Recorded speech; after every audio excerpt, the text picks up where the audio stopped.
Hello, and welcome to the Curse at Ravenspire live play Dungeons & Dragons podcast. I am your Dungeon Master, Doug Kapoff. With me are our players, Ethan, playing Rivers, the human fighter. Drew, playing Lysander, the elven bard warlock.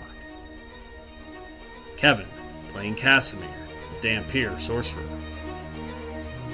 Pat, playing Roderick, the human barbarian.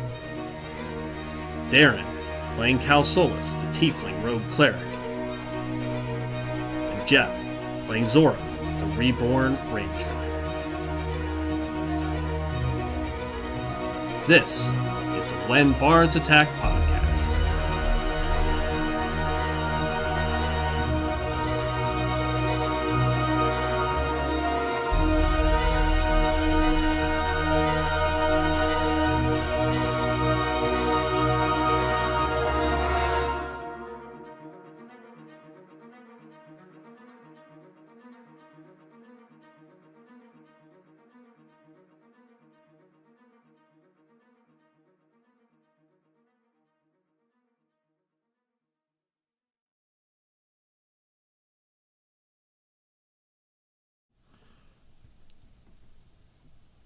All right, welcome back to Dungeons & Dragons Curse at Ravenspire, our Curse of Strahd playthrough. It's the When Bards Attack podcast. I'm the GM, Doug Kapoff. We're going to jump right in. We don't have any announcements. Just a reminder, we will continue to have Starfall this Sunday at 7:30, so if you want to catch up on that game, you can do that. You can find old episodes on YouTube, on Twitch, as well as on Spotify for Starfall. So, without further ado, however, we will jump right back in, bringing our players back. I have with me Pat, above me, Drew, below me, Darren, and Ethan on my right, and Jeff is a little under the weather. We'll see if he jumps in later. If not, I will take care of Zora tonight. All right, before we get started, players, any questions before I start the recap? Any outstanding stuff we need to address? That was going to be my question. What the hell are we doing? Fair. I'll jump right into that. Last time. Yeah, we killed a bunch of werewolves. That's right. We got a bunch of wolves, that's right. Last time on Curse at Ravenspire, our adventurers finally made it to Vallaki, where they spent some time in town investigating a few different things, one of which was specifically the Church of St. Andrew's. Once there, you learned that this was once the location of hallowed ground, being hallowed by an ancient relic or artifact called the Bones of St. Andrew. They were blessed bones from a saint that died trying to face Strahd many, many years ago, and they were protecting this church. Those bones have been stolen from underneath the church. You guys have a dinner date with Fiona Wachter, the local noblewoman who let you into town. But before that, you decided to go track these tracks through town and outside of town into the nearby woods. You traveled about an hour outside of town. It's now about 5 o'clock in the evening, 4:30, 5 o'clock. It's, you know you've got about an hour or so to get back before it gets dark. But you went out about an hour when you came to a creature, a strange, it's really called a spectator, but a creature very similar to a beholder, who seemed to be guarding this area, and specifically asked you all to leave. You guys, knowing that the bones were close, pressed forward, and this creature summoned a number of wolves to his aid, and a small encounter ensued. With a little bit of headache from the spectator, you were able to ultimately defeat all of them. One of the wolves ran away after you guys slaughtered the rest, and that is really where we left off. You guys are in the woods. You believe the bones are just a little further north of where you're at. You can feel their presence, Darren, within this kind of mana field. Through your divine connection, you can sense that they're close. And that's where we pick things up. So I will turn it back to our players in the woods, just outside of Vallaki, about an hour outside, so probably just a few miles outside of town, in the Svalak woods. So turn it to you. I guess we need to keep heading towards these bones while we're here, right? I mean, Is everyone okay? Good. for the most part. Yeah, man, feel great. Just want to make sure we keep our, it's good we keep our eyes on the prize, but I just want to make sure everybody's doing solid. I think the fact that we got the jump on them really helped us out. I agree. Yeah. Nasty business. Yeah, it looks like Jeff just joined. I had his character sheet up. I can say that Zora is a little bit injured, not horribly so. A few cuts and scratches that you can see. How is everybody else, actually? I'd like a good readout. How does everybody look? I'm always a 45 little of bit 53. injured. All right, so say Calsolus is fine. Lysander is fine. Rivers has got some cuts and scrapes. Roderick Don't has look at some my cuts and scrapes. don't look at my shit. I'm looking at your shit. I'm doing it. I'm doing it. Zora is I don't remember definitely who we fought last time. Who gave us the damage? the spectator and the wolves. And yeah, Oh, okay. Yeah. Okay. so you guys I are remember now. just. So Jeff, I just did the recap. So we're outside the woods, very close to where the bones, at least where Darren believes the bones have been taken to. You guys just finished the encounter, and I think Rivers was asking if everybody's okay before you guys decide to carry on. So I will turn it back to you guys. Okay. Yeah, I'm with you though. Calsolus, let's roll. Keep it going while we still got some daylight. Yeah. Keep moving towards it. Okay. Keep going towards the bone zone. It said it hid them here, so because I asked it if you remember about them. So Yep. Oh yeah, Yeah, this thing, the beholder or the guy was guarding it, right? I mean, he said that. He was pretty much telling us directly to. It was staying there. Or it was. Yeah. That's what I was just going to ask. Yep. It pretty much did not deny anything before you ended it. So yes, you do believe that they are close. Darren, you can sense, again, as you're this close now, you can sense they are directly north of you. You can feel the presence much, much stronger than it was before at this point. all right. What does to this 'em. What does this look like as you carry forward into the woods? Color this out for me. What does the marching order look like? Is there any? Are you guys doing anything while you're moving through these woods? Is this a quick pace? Is this a slow and stealthy pace? What does this look like? So before we start moving, I'm gonna turn to Rivers. I need to really focus on this. Can you keep an eye on our surroundings while I focus on this and stay up here at the front with me? Not a problem at all. Nothing gets under this nose without me knowing about it. I will march up in the front. Okay, so One Rivers bad roll away from catastrophe. Rivers heads to the front with Calsolus. Okay, and Calsolus, you're going to try to focus on this to try to kind of get a bead on it. Okay. Yeah, 100%. Okay. What does the rest of you look like?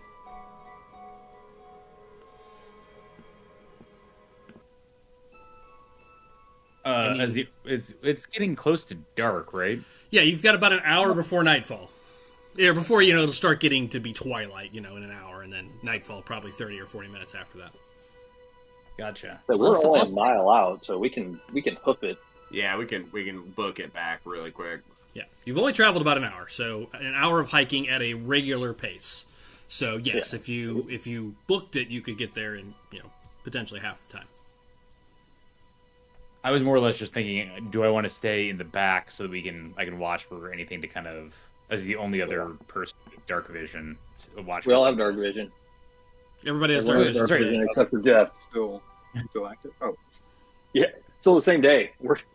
Yes. This is still day 2 of Barovia. Episode In game, 10.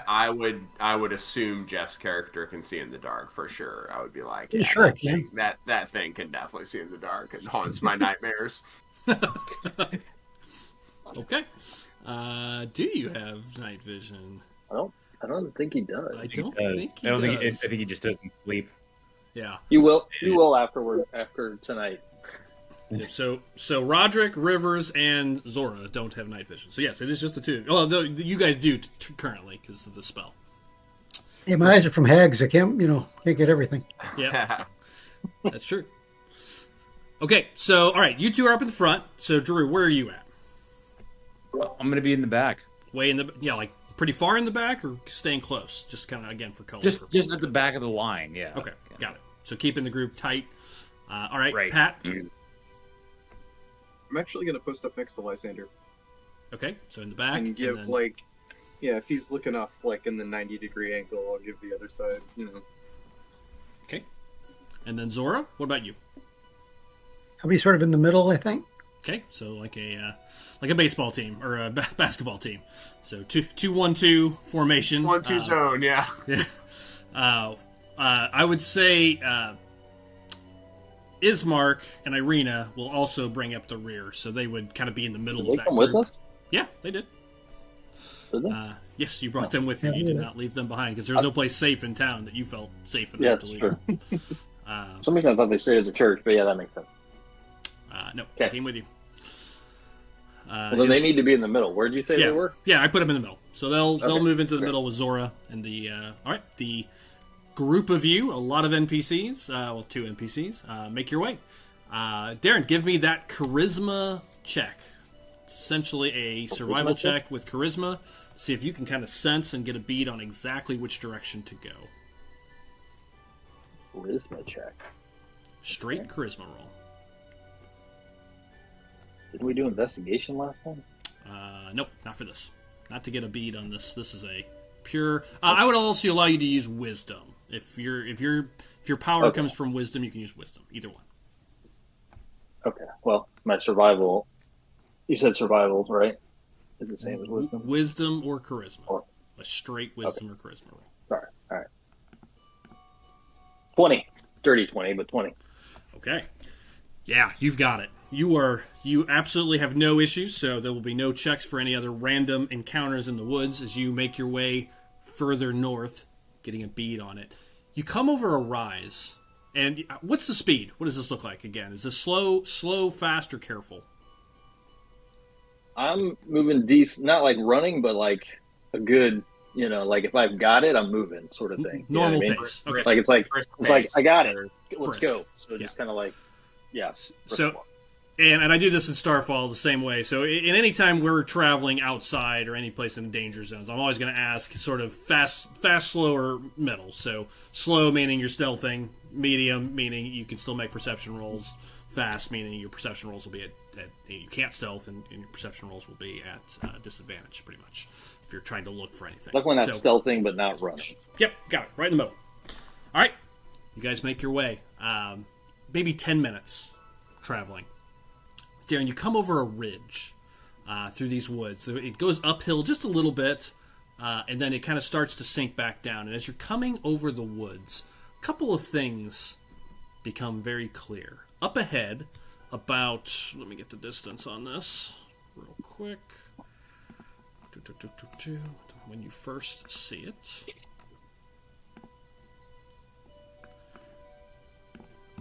Alright, there it is. As you come over the ridge, it's about 80, 90 feet away. Almost 100 feet away. You come over the ridge and you see a bluish hue in the middle of the woods. Looks like a clearing. And you're surrounded by these green, evergreen trees all around you. But right in the middle of the woods, directly ahead, as you come over this ridge, about 100 feet out, you see a dead tree. No leaves, huge branches. It's a hulk in the middle of this zone. And you can see a bluish hue emanating from it. Almost like fireflies or like wisps kind of all around it. And then you see that there are actually 4 more of these lights surrounding the tree.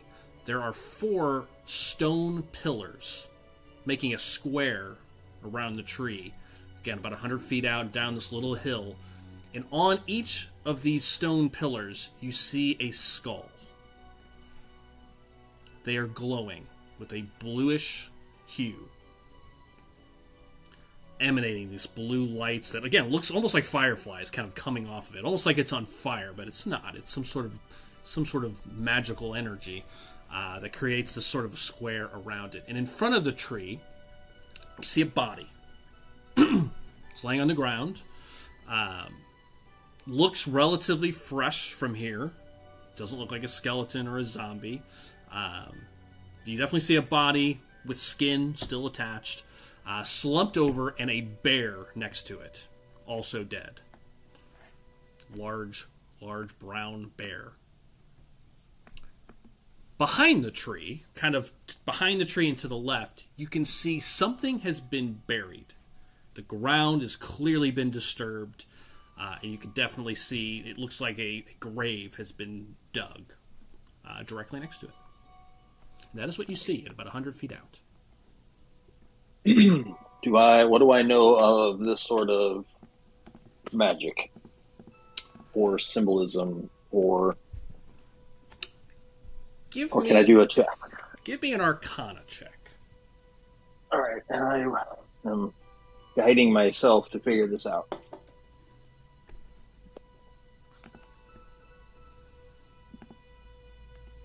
Nice. It would be a 20. Another dirty 20. You've heard of this before, clearly. This looks like some sort of, without a detect magic, it's not, you don't have a GPS on this to know exactly what it is, but it looks like, from your experience, research that you've seen, some sort of warding magic. But whereas most warding magic is usually protection spells, this appears to be something else, something twisted. It's almost like a warding spell has been reconfigured, redesigned, remanipulated. It's creating some other sort of effect, but it is definitely some sort of a warding effect, from what you can tell, or what you believe. Okay. I have a question. Yes. From where we're standing, can we tell if there's any signs of a fight between the person and the bear, or is there any other kind of like obvious reason that they're dead other than that? From 100 feet out, hard to tell. 100 feet? Shit, never mind. Yeah, you're just at the edge of this ridge. Roderick, go run up and look at that. Okay. Wait. Just kidding. Lysander, have you ever heard of anything like this? I kind of repeat back what you just told me as far as, have you ever seen a warding rune set up like this before? Any idea how it's been recalibrated? Yeah, I've seen, well, like a while ago I saw something exactly like this. And it meant keep the fuck out. Okay, we have to go in, so that's not going to work. No, I mean, I'm just telling you, that's what it meant. It just meant like, yeah, it meant kind of like fuck around, find out, you know. Is it obvious that the bear is dead, or do we not know that either? It looks dead. It looks, you can see blood, you can see some kind of a liquid, fluids, probably Yeah, blood. bears are shady like that. They might be after our picnic baskets, so. It could be, but it's not breathing, and he's slumped over it, like on top of it. So I would say you also, feel just relatively confident it's dead. Doesn't mean it's not going to come back to life and It is fight Barovia. you. It is Barovia. Yeah, that means nothing. It seems weird that I'm explaining that to the dead person, like literally, like in the group, but Jug, is there a small, baseball or less sized rock that I can pick up within eyesight? Absolutely. Snag that and then look at everybody else and like, cool if I just throw this in there to see if anything happens, or You can, but I'm assuming that you said the people are all the way at the tree in the middle, right? They're right in front of the tree. So they were able to get that far in before whatever this is affected them. So I mean, you can throw the rock in there, but I don't think it's obviously not burning them or doing anything to their dead bodies. So throwing an inorganic thing in there probably isn't gonna. Throw the rock at the tree as hard as I can. Okay. Yeah, you chuck the baseball-sized rock. It moves through the bluish light without any issue, and hits the tree. Elbow him on the side. Nice shot.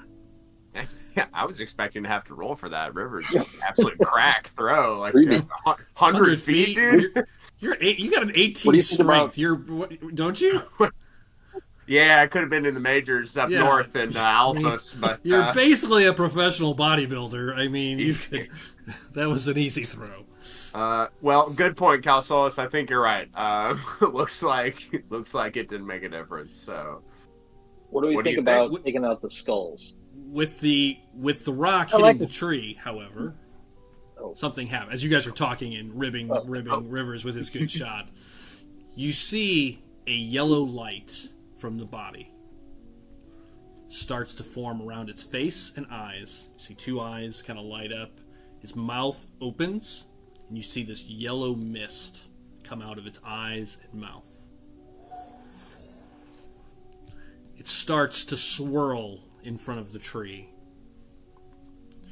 And within 5 seconds, you see it start to take form. 2 legs, 2 arms, chest, a head.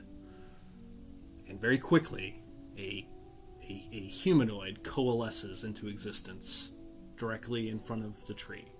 He has long white hair, sunken in face, looks old. You can see on his neck is just absolutely ripped apart. It's still chunks of missing from its neck as it appears. Quickly, you see a what looks like an adventurer's cape. Looks very much like a mercenary's traveler's cape. Appears.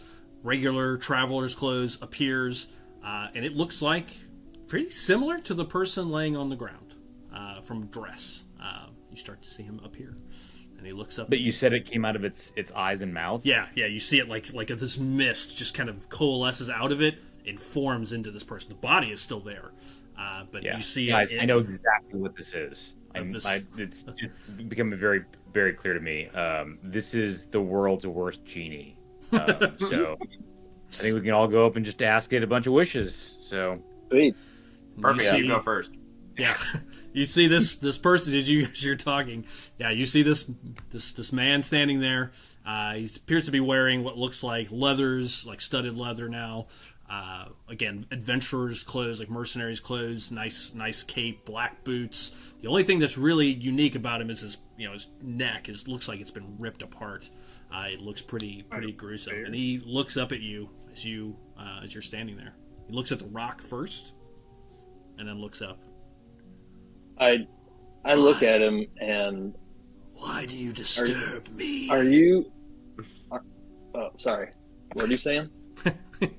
He said, "Why do you disturb me?" is what he said.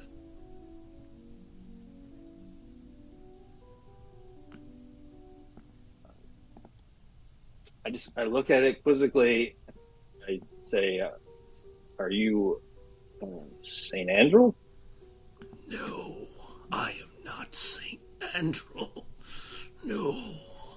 Why are you here? Why have you disturbed the sacred grove? What do you say, sacred grove? Yes. We are looking to return what was stolen, and that is potentially defiling your grove. Oops. You were warned to stay away. Why are you here? Why? Who warned us? This grove you cannot approach. All who do will suffer. Again? Well, how about this? How about you go behind your tree, dig up the bones that are right there, bring them to us, and we'll hoof it. He looks back as you say that at the bones. The bones. Yes, the bones. They are here. Why are they here? Paid him for the bones. He was betrayed. Garrick.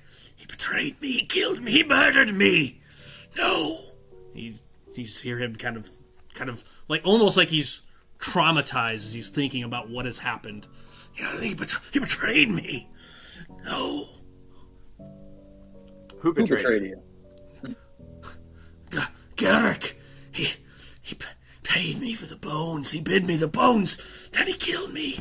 No witnesses. No. They prepare for the feast. What? The feast of St. Andrews. No.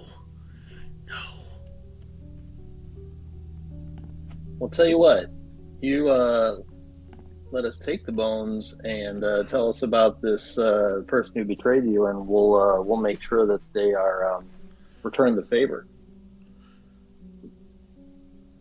He seems to think about that for a second, actually. And while I'm doing this, the map is live, so you can see what this looks like at this point. It's a pretty cool looking map, actually. If anyone wants to take any round of movement at current, one turn while this conversation has happened up to this point, you may. Just wanted to say that out loud.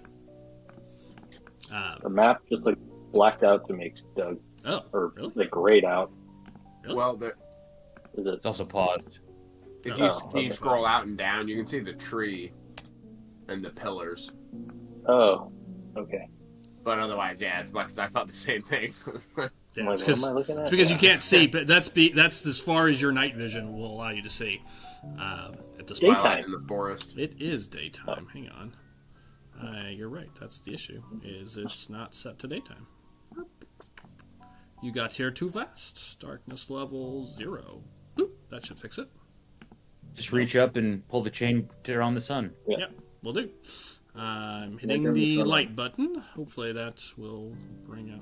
Oh, I know what I gotta do. Sorry. Gotta turn on a global... There it is. Global illumination. Boom. Oh, there we go. So if anyone wants to take one round of movement while this conversation is happening, you may. Just in case. I mean, I would walk as far as I can towards the edge while I'm talking to him. Okay, take... In a very non-aggressive... Sure. manner. Anybody wants to move, take 30, whatever your normal one round of movement. This limits you movement-wise, right? No, it's not that smart. Yeah. It's not... Well, it's... Okay. Yeah, it does. It goes green. Yeah, it goes red. It shows if it's like a dash or anything, right? Yeah. There's ways to turn that stuff on. I have not done it. Okay, I'm just going to give it a second, see if anybody's moving. Last call. So he seems to think... The NPCs need to move with us. Okay, yeah. They're going to stay towards the back for sure, but... That's fine, they need to stay with us. Yep.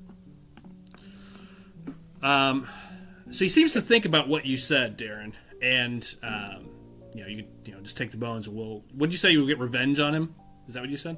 Essentially, we'll get justice for... Okay. Yeah, we'll return vengeance. The favor. Yeah, vengeance for being him, for this guy. Yeah.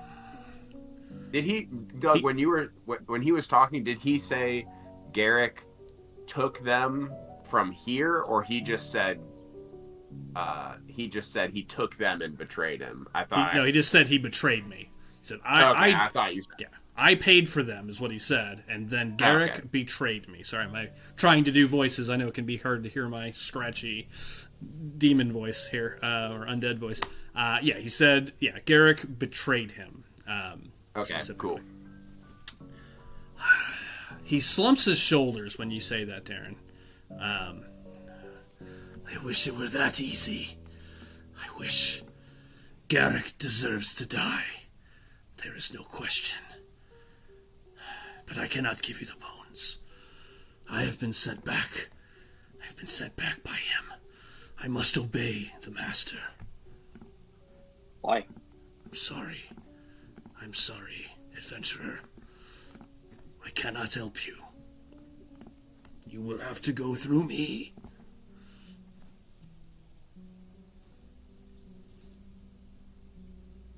That's what he says. That's unfortunate. We will. I'm gonna draw my weapon and say, "We will put your spirit to rest, and hopefully bring some measure of peace back to this grove." If only that were possible, my friend. If you give us the bones, we will defeat Strahd and be able to free you. I do not serve Strahd anymore. My soul is bound to another. And Asmodeus gives nothing. He only takes. And Darren, you know that name. Yeah. Asmodeus is a major devil, an archdevil. What does Asmodeus want with you here? What does he have to do with Strahd? There is much at work here, human. Or, sorry, you're not human. Tiefling. There is much at work here. The time of Barovia is at an end. But I'm afraid your story will end here this evening. I am sorry.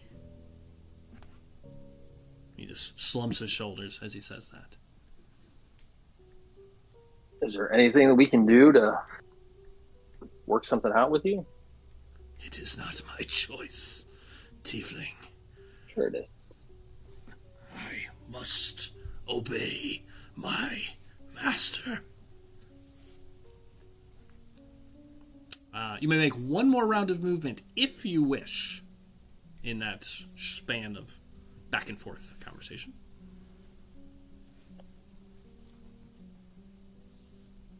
I would stay here at this point. Okay, fair enough. Oops. So Zora went hiding behind He went and hid behind. Roderick. I'm behind the big guy. I'm basically like, while they're talking, like, kind of get the vibe of resignation. Like, I can tell that Calsolis is still trying to get some info, so I haven't like rushed, but I am like walking towards the specter now. At this And point. as you get closer, what you see now, you can pick up more details now. So you see these 4 skulls, which are represented by the glowy little 4 lights you can see in the corners. You see the bear has been eviscerated at the neck, and just like him. But for his body, from what you can see, as you look much closer now, Rivers, you can see bite marks. Okay.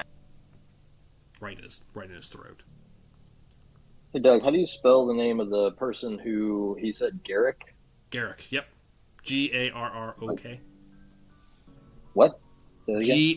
Garrok. Garrick.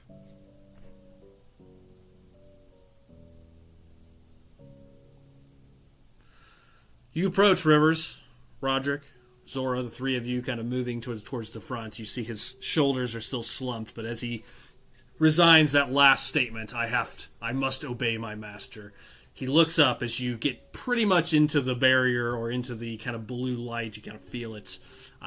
There is something there, Rivers. Even you feel it. Roderick, you definitely feel it. A little bit more attuned to the Arcana now that's you've got. There is something here. Almost you feel a little weary as you enter into the zone, Rivers. You feel just a little bit tired. Just something just over your body. You feel your muscles kind of tense a little bit, and you feel just a little more lethargic than you did just a moment ago as you step into the light itself. But as you do, he looks up at you. His eyes turn bright gold and then turn red. And with that, we must roll initiative. Rivers, you step into the circle of light and are instantly vaporized. Fucking game over. Character's gone. Go ahead and roll something up. We'll see you next week. See you next time. It's like you opened up the Ark of the Covenant. Yeah. Oh, man. Melt like a Oh. knife. Hey, there he is. right. I critted on initiative. What does that mean? What's that? I critted on initiative. What does that mean? You go Giga first. Yeah, you go super first. Is that sneak attack round? No. Does nothing. Just means you wasted a d20. That's all it means to me. Sorry. Gotta do all mine real quick. What kind of creature does this guy count as?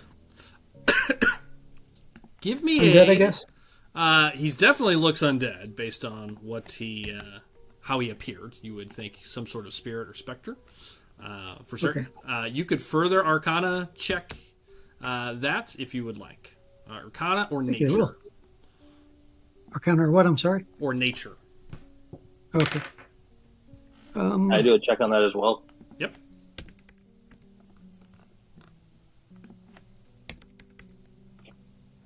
$19.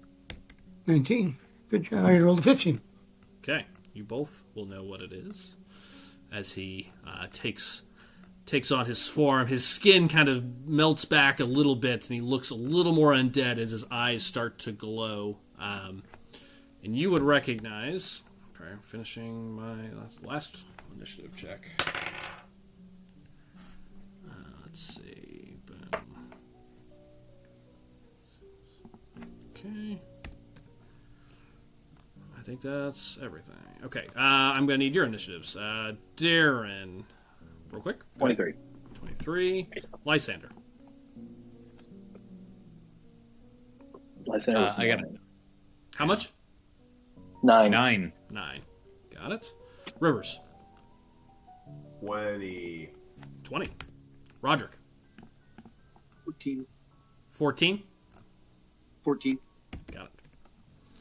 Zora. This is initiative you're asking? Yep. 9. 9. I got a 9 as well. Okay. It'll automatically order you guys. And, ooh, Ismark with a tasty 3. Okay. That's everybody. Calsolus, you are the first to react. What were you going to tell us what it was? Oh, yes. Sorry. Thank you. With your Arcana checks and Nature checks, the two of you would recognize that this is a wight. I know what that is. It is a powerful undead creature. And what you would know about them, they do have some real basics. They don't love direct sunlight. And they have a pretty powerful life-draining effect as well. If they touch you, it could affect your health long-term. They got the white stuff. Off for me and you, Pat. So, even though, so we're in daylight, so... It's dim. It is dim here in the woods. Okay. Yeah, it's not direct. All right. Got it. All right. I'm going first, right? You are up first. Okay.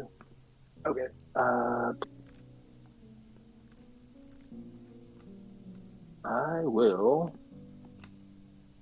Where are we at? Listen with your holy smite. Right there. Yeah, I think so. Okay. Yep, I'm going to basically open my hand, start whispering into it. A little ball of light forms, and then I close my hand for holy word. Okay. Is that a spell attack? Yes. Fired up. Oh, that would be a 7. Goes wide. In fact, as you send this bolt of light towards him, you see it slams into some of this blue energy. It doesn't even get to him. Just kind of shatters and explodes around. Okay. Anything else, Calsolus? No, not at the moment. Okay. Next up, and just so everybody can be thinking about it, it'll be Rivers, followed by Roderick. The bear's up and moving too, or no? I'm sorry. Nope, it is not. Not. All right, cool. Oh, before I taking a step back, I tell Rivers to draw him out after my blast goes off the. Yeah. Hold on 1 second. I'm sorry. Isn't there like a fucking goad or something?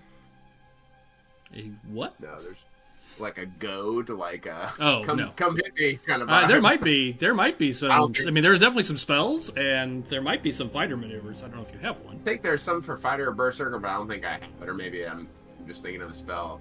I am going to. I think Bards have some kind of taunt too.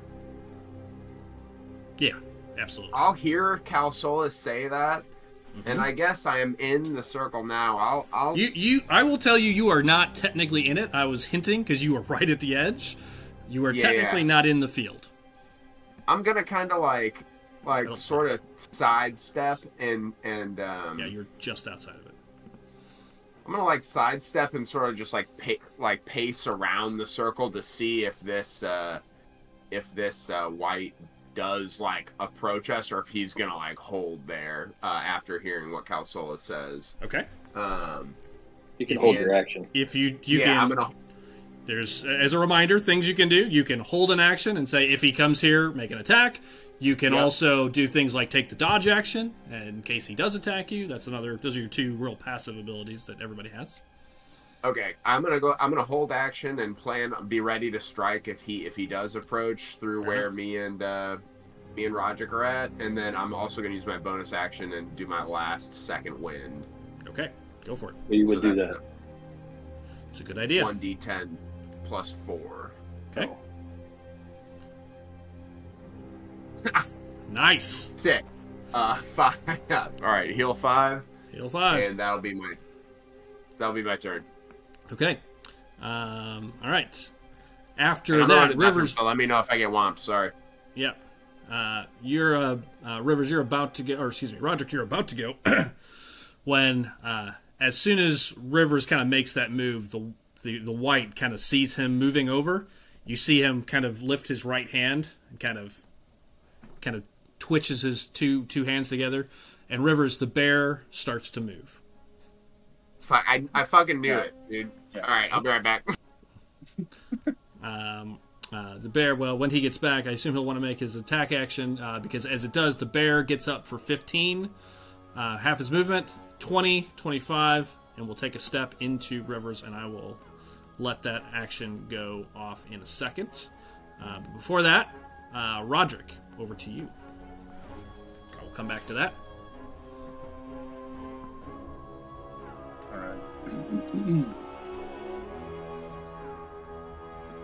I'm gonna. Does the white look like it's moving at all, or is it just kind of? He rolled really low on the initiative check, so not yet. I'm just wondering. You know what? I'm gonna move up next to. Would I have any idea about the field? I guess I really wouldn't. Yeah, you can sense it, right? Yeah, you can sense it. Yeah, if you move to that spot, you'll be in it. I will tell you, it's right there. It's where the field seems to be hitting. Move up next to Rivers and kind of hold my action, because I feel like the white's probably going to pounce as soon as... I plan to just wall of him. Okay. I was going to walk right in and hit him in the face. Okay, so another held action? See. Okay. Rivers, are you back yet? No. Okay, give it just another second, and I will circle back to that. With his left hand, the white kind of raises another set of fingers, and you, Darren, all of you, really, Darren and Lysander have the highest passive perceptions, but I think you would all hear movement start to occur in the trees. You all, with night vision, will see to your left, right side of the stage right on the map, you see the vines and the tree branches start to coalesce, start kind of forming out of this tree and start to take shape. As you see creature of tree branches and vines start to move out of the trees.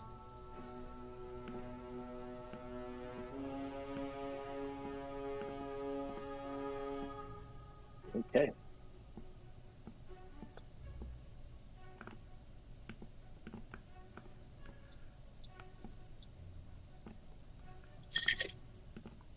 You see movement from a Maybe there are few there. different places.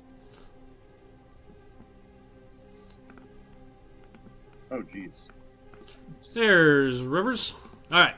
So I'm gonna fuck up already. Well, your held action goes off first. So as the bear approaches, before I make my attack, I was gonna let you make your attack.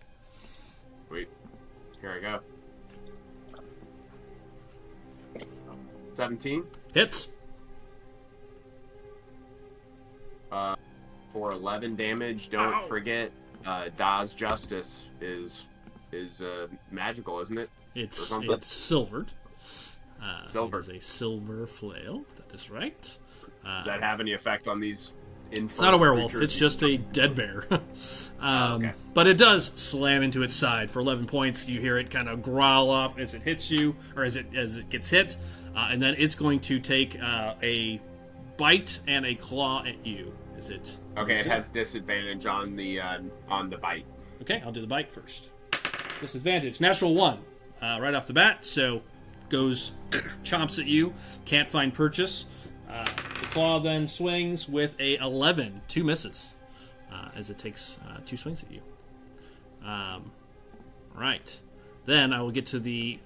you see these tree creatures start forming out of the trees and start dropping out of the branches as vines coalesce.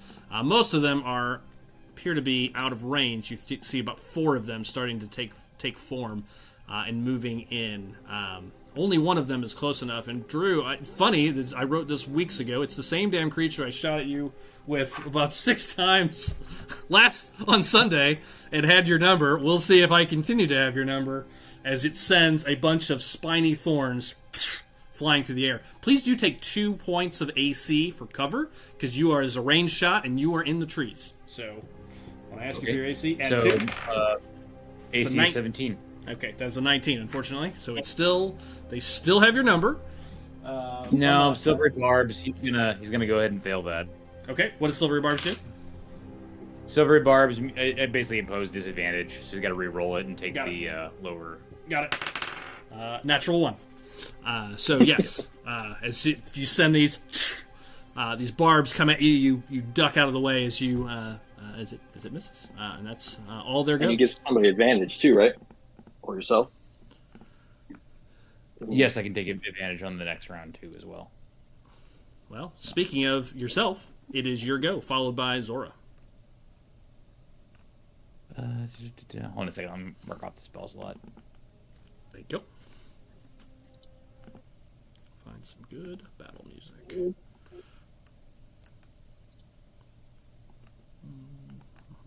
Yeah. Here we are. My favorite one.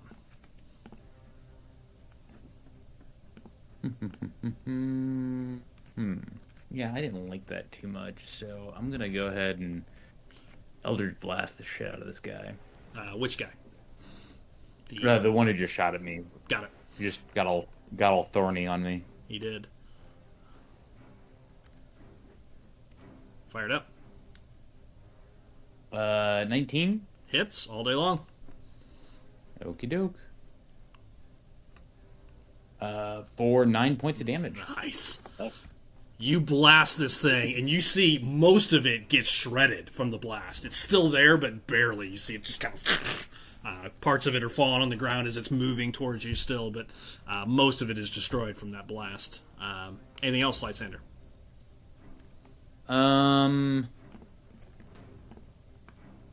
Did you use your advantage on that? Yes, I did. Okay, sorry. No, I already went crit fishing on it. Yeah, you did. Sorry. Yeah, I think that's all I'm going to do for right now. Okay. Zora, you're up. Followed by Ismark. You get Ismark's character sheet up. Where's Kill Solus on the map? I'm having trouble spotting her. I'm right behind you. Yep, Okay. right behind you. Oh, I got her now. Okay, thank you. So you're out there. I think I'm going to move up to Rivers and cast Protection from Good and Evil on him. Oh. Okay. Let's go. All right. What does it remind me? What does that do? I think I have disadvantage from what? So the spell ends. Everything One willing creature protected against aberrations, celestials, elementals, fae, fiend, or undead. Yes. The protection grants several benefits. Creatures have disad on attack rolls against the target, so against Rivers it'll be disad for the DM. Yep. Target also cannot be possessed or gain the charmed or frightened conditions. And the target has advantage on any saving throws against any of the relevant effects. Got it. Okay. Yeah. A lot of good stuff there. Okay. All right. Spell cast. What does this look like, Jeff? You want to color it out at any? She kind of just comes up and pats him on the back, like kind of the way a mother reassures her child and everything's going to be okay. And Creepy. little like black tendrils come out of her hand and kind of go into his back, but he doesn't really see that part because he's busy with the bear. Couldn't catch that part. That's hilarious. After he just said that this is the thing that haunts his nightmares. So Yeah. it's okay. Protection. You sure that's what that's the spell you did with the black tendrils? Well, yeah. Okay. All right. That's Zora's go. Finally, It was White. The White looks up, somehow slightly ahead of Ismark, just barely. Looks up at all of you.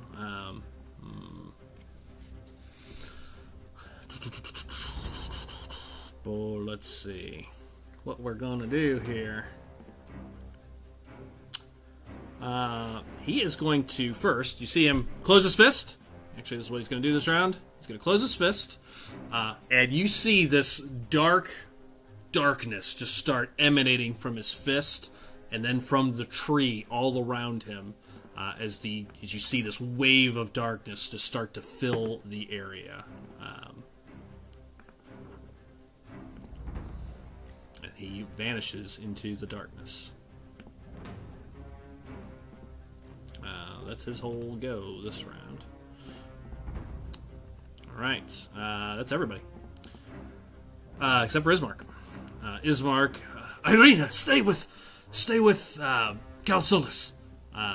So she'll move up to Calsolus, and then he's gonna move 5, 10, 15. He's gonna run up next to you, Rivers. He's gonna take a swing at the bear with his longsword. That is a 9. That's a miss. Goes wide. Followed by a 16. So that is a hit for 11 points as well, as he cuts into this undead bear further. Okay, that is everybody. Calsolus, over to you. All right, so I can't see him. I will target the bear. Essentially do the same thing. Okay, Start whispering it into my hand as a ball of light forms. got it. Where is he? Here we go. 17. Hit. All right. So once I start doing that, I clench my fist. The light sort of explodes, and then this just beam of light just comes straight down and hits it. Damage, please. For 6 more damage. Got That it. is radiant. Got it. Hisses at it. Doesn't seem to have any more special effect. Anything else? Rivers, Roderick. No, next. we're gonna hang out here. Rivers. I'm just gonna swing at the bear because I can't see what that ghost is up to. No, you can't. 10? 10 just misses. Started to connect, but it hits his side, but doesn't find finds a strong spot and just doesn't break through. Just miss. AC's 11. Sorry, friend. Anything else? Nope. I'm gonna save my second wind. I'm good. Keeping the turns going. Bear will is gonna use its special ability called a powerful swipe.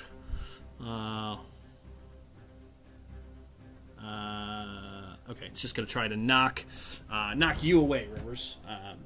Takes a swing at you for. Actually, I'm gonna go 1 to 2. You 3 to 4. The Ismark. Actually, takes a swing at Ismark.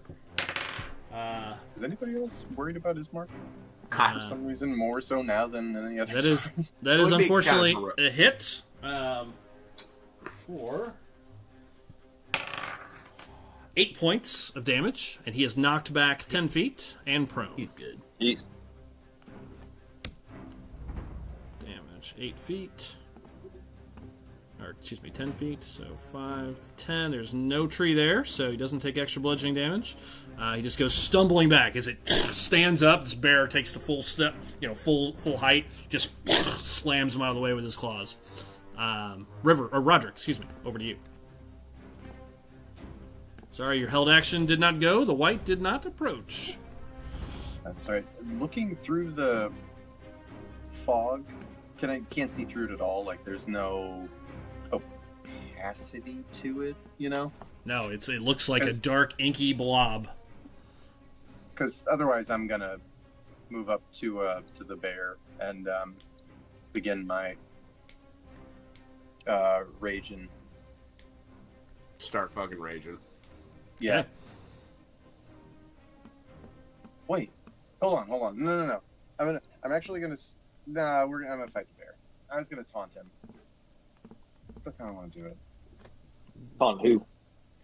The white. Yeah, actually. All right.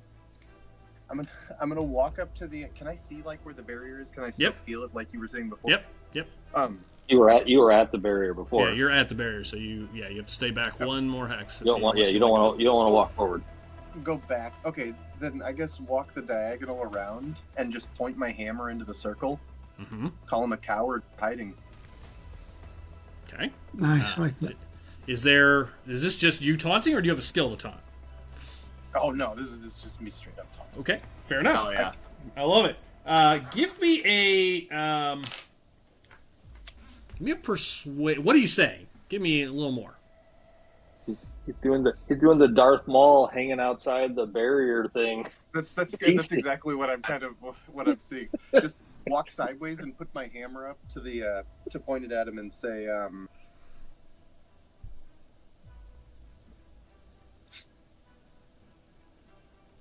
after all that talk, after all of this, you're going to hide? You're going to hide? Okay. Give me a persuasion check.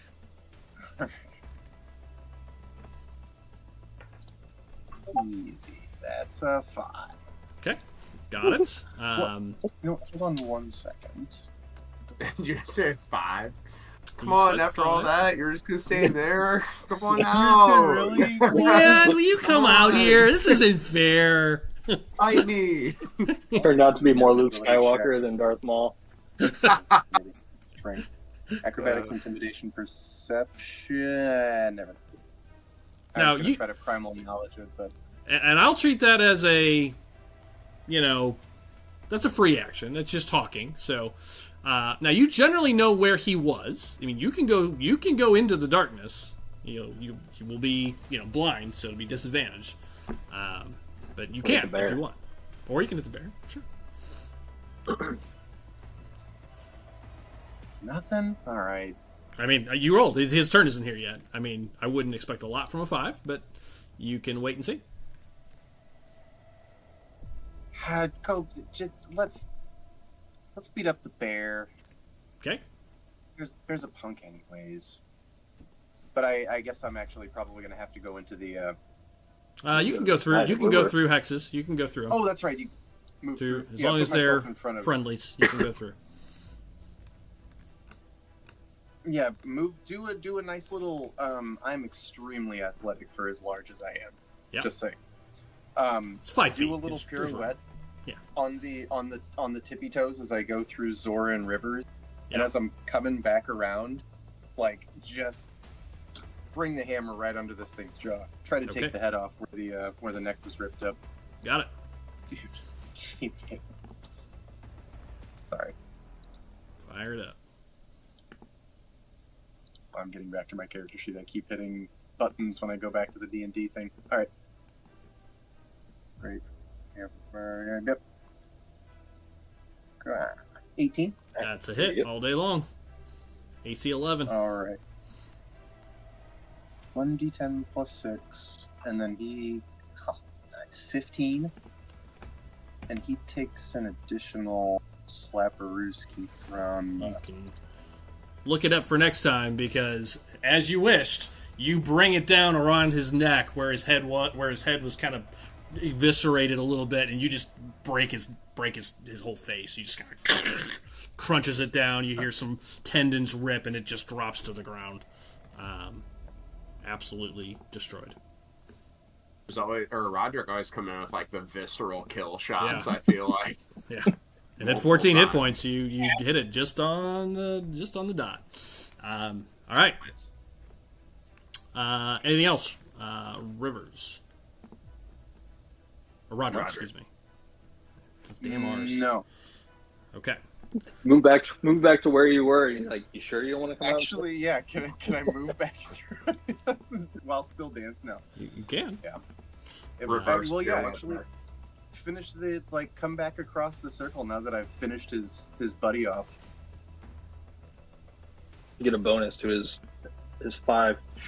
I was gonna say, give me like what, maybe a +2. It's Intimidation. a really crummy roll. Doing all my movement here first. All right. Okay. All right. The tree creatures start moving in. All right, we're starting over on Roderick's side. Excuse me. Roderick, the first one is at disadvantage because of the range. It's going to take a shot at you, though. It's good because it was a nat 20. Turned into a 9. That's a miss. As these thorns go wide. The next one is just in range. He was going to fire a standard shot. That's a 2. So 5 total. Misses. These darts go by. Rivers, the one on the left, moves in and sends some thorns at you. That is a 9. Good lord. And Drew, we'll see if I continue to have the ability to hit you from no matter what with these creatures. That is a 21. No way. I don't understand it. Is he still at disadvantage? Is he still at disadvantage though because of the woods? Like, No, he has a +2. I gave him a +2 to AC for cover. Is what it would be. Oh. Still unfortunately, 17. My yeah. AC's 17. Unfortunately, that is a hit. Silvery Barb. You gonna do it again? Oh wait, no, I haven't had my turn. I don't get my reaction back. You have had your turn. Oh no, wait, You've had your turn. I just got it back because Yeah. I used Yeah. Silvery Barbs and then so I'll use it again.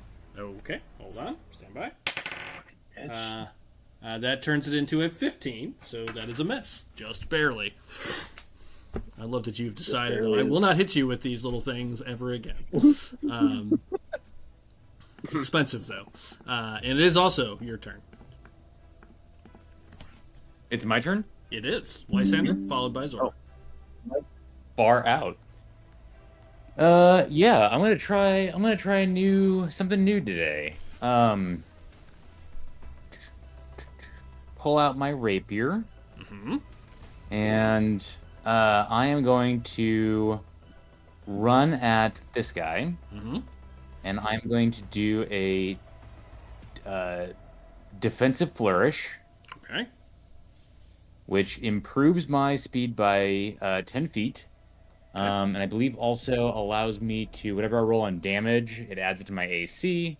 And it also will knock this guy back for 5 feet if I hit.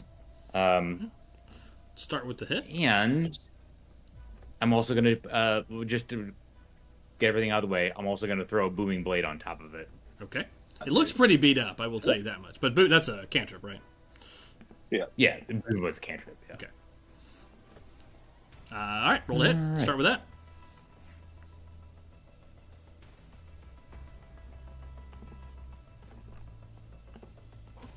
12.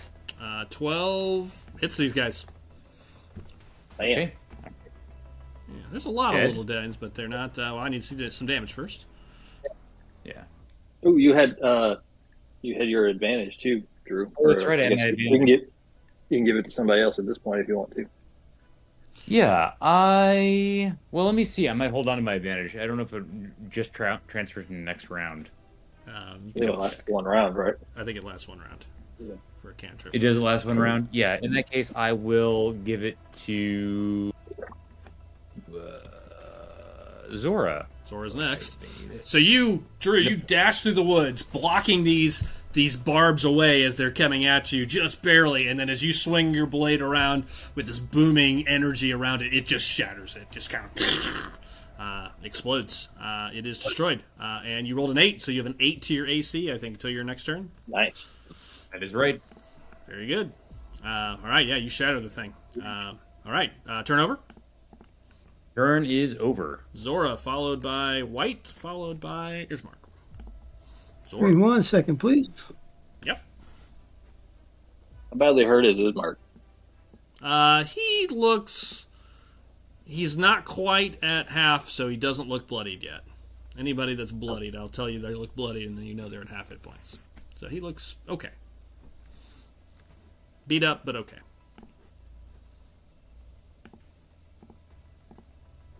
You said I've got advantage now? You have advantage. That's correct. Okay. Well, let's see then. What can I do? And it's just on your next action. It doesn't have to be an attack if you don't want to do Okay. that. So. Good. Where is the head witch, White, whatever his name is, the White? He is somewhere in that shadowy darkness. Oh, we don't see him anymore? Yep, he casts a darkness spell.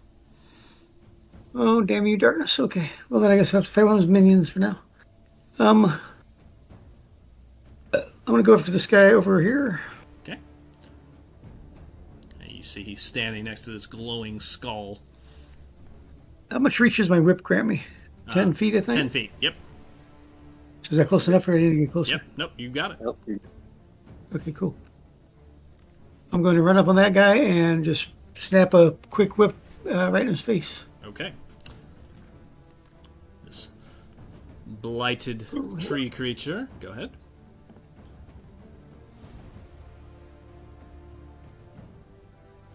An 8, which is not that good. Again. Well, you roll again. This is advantage. Yep. 8 is a miss. It's worse. No! Sweet! Nice. Nat 20.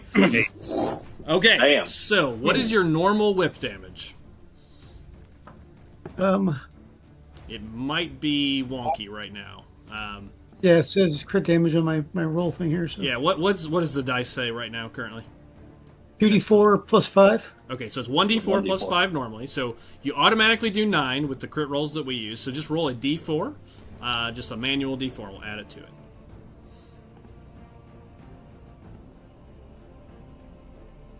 So 9 plus 1. 10. All right. So very similar to Drew, you slam into this thing with the whip. You see most of the creature is destroyed by it. You can see it's still standing there on one and a half legs. One of its arms is kind of pulled away. It looks like a lot of the branches broke away from it. It looks heavily wounded, but it is still technically alive. Okay. Anything else? Bonus attack. I think I get a bonus. It's a spell, actually. But it's a bonus spell. Which one's that? Hail of Thorns. I think that's on a ranged attack, isn't it?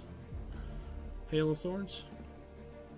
One bonus action which you take immediately after hitting a creature with a ranged weapon. Yeah. Fist mine's not really ranged, though, is it? It's more of a long melee, I guess. Melee. Never mind. Didn't read that close enough. Sorry about that. All good. I think it casts Hunter's Mark on it, though, can't I? Yeah. You could, yes. Should do that first, I guess, but That's okay. I was excited. Okay, so yeah, I'll go ahead and just cast it on this critter so I can be ready for next turn if he's still up. Okay. Can you just put it on him immediately? I mean, I don't think you have to hit, right? No. Can you do that in reverse so you can just do the damage? Yeah, I'm fine with that. Yep. Oh, you know what? It's concentration. If I do that, I can't keep my protection from evil up on river, so I'll stop right there. That's enough. Gotcha. Okay. Got it. All right. Thank you. Clap this thing. It is nearly destroyed, but it is still up. All right. After that, it is the whites go. Let's take a look at his abilities.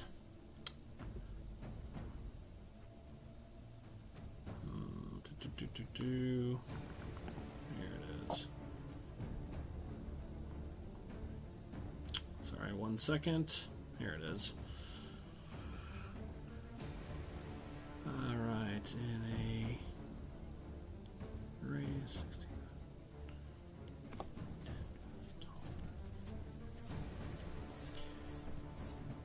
You start to see the sun, what little light was coming into this grove, starts to get dimmer. Darren and all of you, as you kind of look up for a second, you hear a crash of thunder in the distance, and clouds start rolling in over this grove. And as it does, actually, hold on, I gotta check one thing. Don't know that I can actually do that. Stand by. Uno momento. Check one thing on that. Blessed be. There it is. Okay, nope, can't do that. Can't do that yet. Gonna have to step out for it. And that's okay. So what he's gonna do is see him move out to here. You see him step out, and as he does, Roderick and Rivers, a bolt of lightning rips down from the sky to your point. I need both of you to make a dexterity saving throw, please.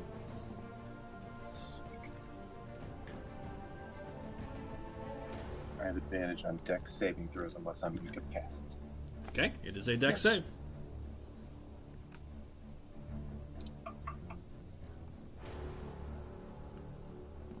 Oh, wait, for having advantage, do you just roll 2 d20s? Or Yeah, do you take the higher two. Take the higher of the one. Okay. Yep.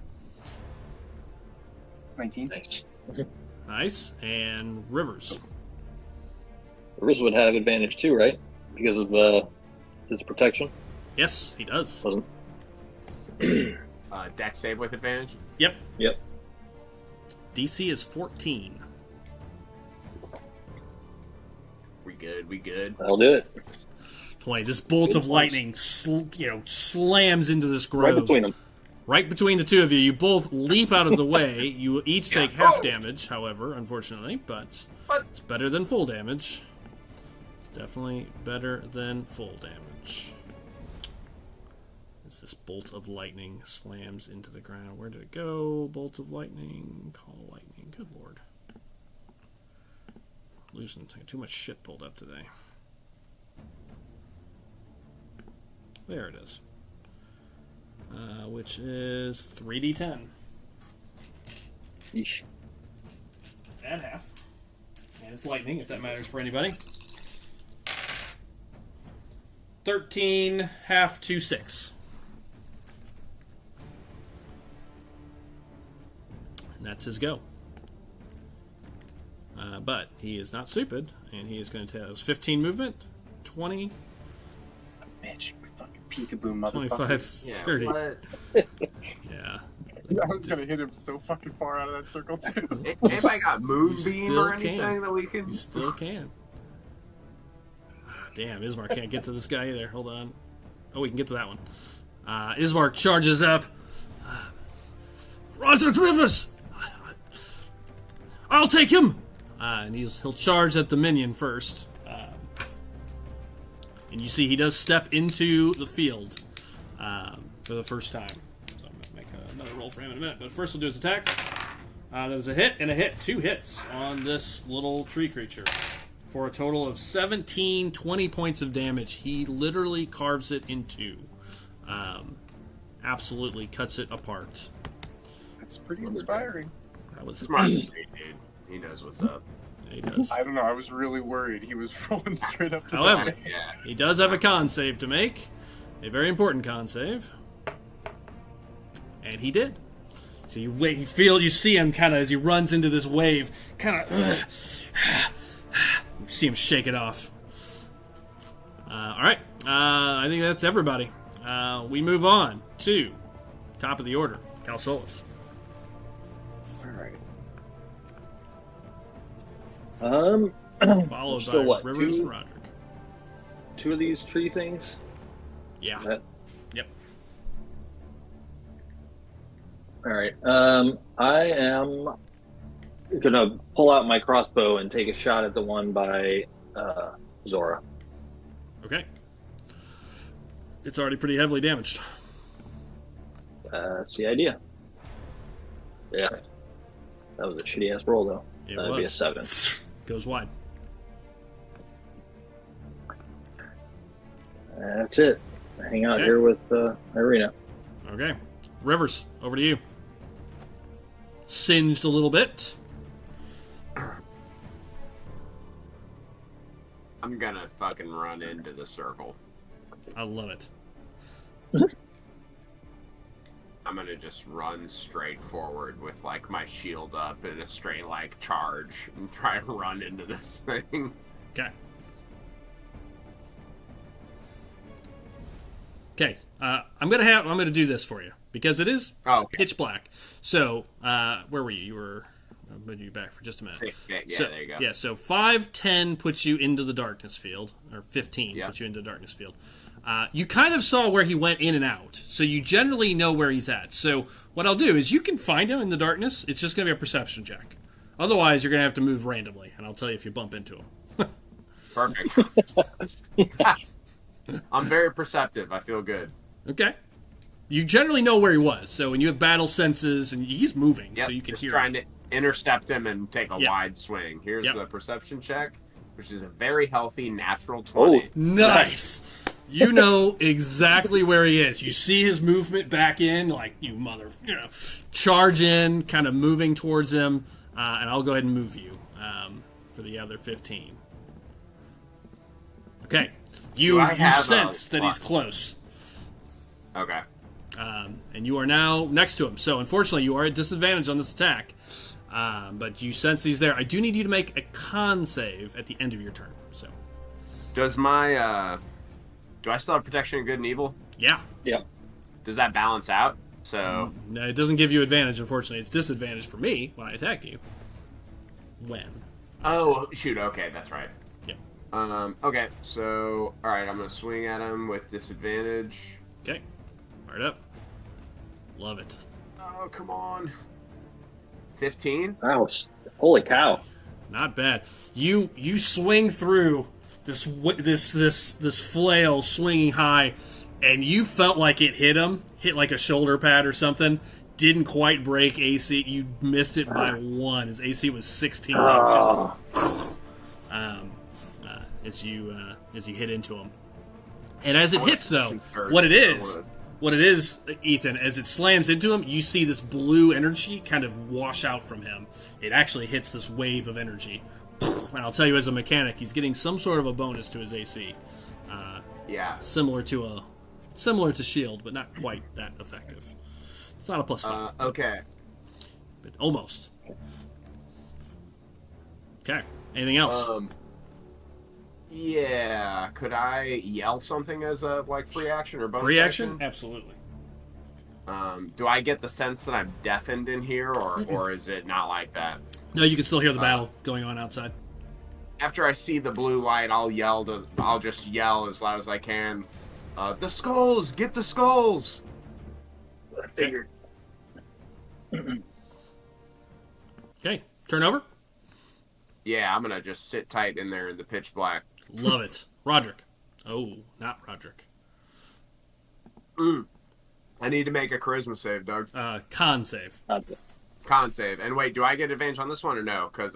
Or no, that's just on No. hits against. I'm going to give you. This is an evil spell. I think I'm being a little gracious or a little generous here, but I'm going to give you the advantage on it. I like it. I won't complain about that. 19. Nice. Yeah, you feel your muscles getting tired, but you wave it off. However, as you're standing there, you feel this thing slam into him. You can see his outline sort of in the shadows. You see him just sort of smile. You see his eyes, his golden eyes, near you. But then you hear something behind you, and something comes crashing down around you. So with disadvantage, the tree, dude, it's the Whomping Willow. It was with disadvantage because of the evil. Yes, thanks, Jeff. What's your AC? 18. 14.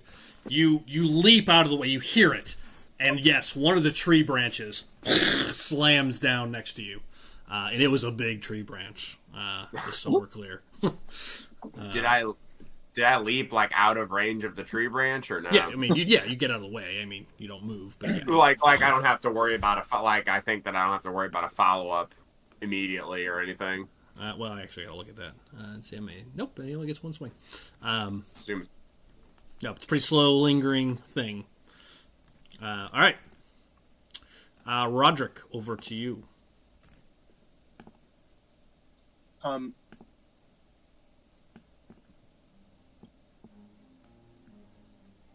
Look back over my shoulder at Calsolus, Mm-hmm. as if to acknowledge that he heard. Say to take care of the souls. Like look over my shoulder at him and and then look back at him for acknowledgement. Okay. Take out the minions first, and then we'll take out the skulls. All right. Follow Rivers into the darkness. Okay, you're going. Okay, that's not what I said, but okay. Yeah, classic miscommunication. I think you were saying you would take care of the minions and then take care of the thing. Oh, I love it. Take the minions. All right, here I go. Take care of the minions. You're like, I got it, and just start barreling through. I love it.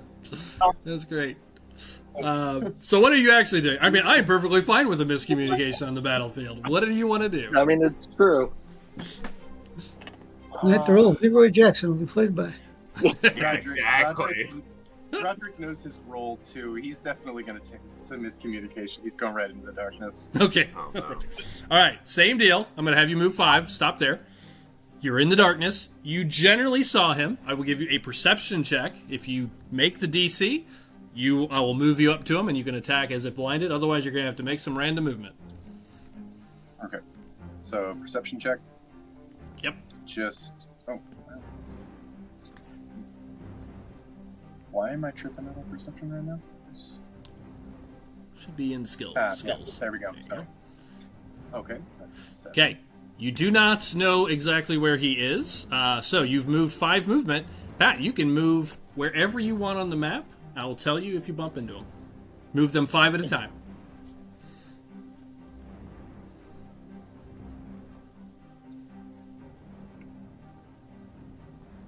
Yep, that's you. 10. 15. 20. You bump into him. You find Rivers and this creature as you stumble through the darkness, and you see him. All right. I guess I'm kind of walking at that point. Yeah, kind of stumbling, kind of like this, I imagine. Actually, walking with my hammer out to kind of feel where, Okay. and then come right in with a reckless right fit. Okay, so disadvantage for the darkness, advantage for the reckless, gives you a straight shot. I like it. Fire it up. Sorry, yeah. Enhanced sidearm strike? No, that's just the regular one, right? Just a regular attack. Yeah. With your hammer. You're not hitting with your hammer? My fist. Oh, you're hitting with your fist, not your hammer? You're Because I was feeling with my hammer and I came in. Okay. You can still swing with your hammer if you want. I'm fine with that. But that's up to you. You take whatever swing you want to take. And that is definitely a hit. Yeah. All right. I'm gonna hit. I'll hit him with the hammer. It's easier. Commitment is killing me. I love it. Oh, it's a wishy-washy as Charlie Brown today. All right, damage, please. Yeah, no. All right, rocking it. Yeah. You hit him. You hit.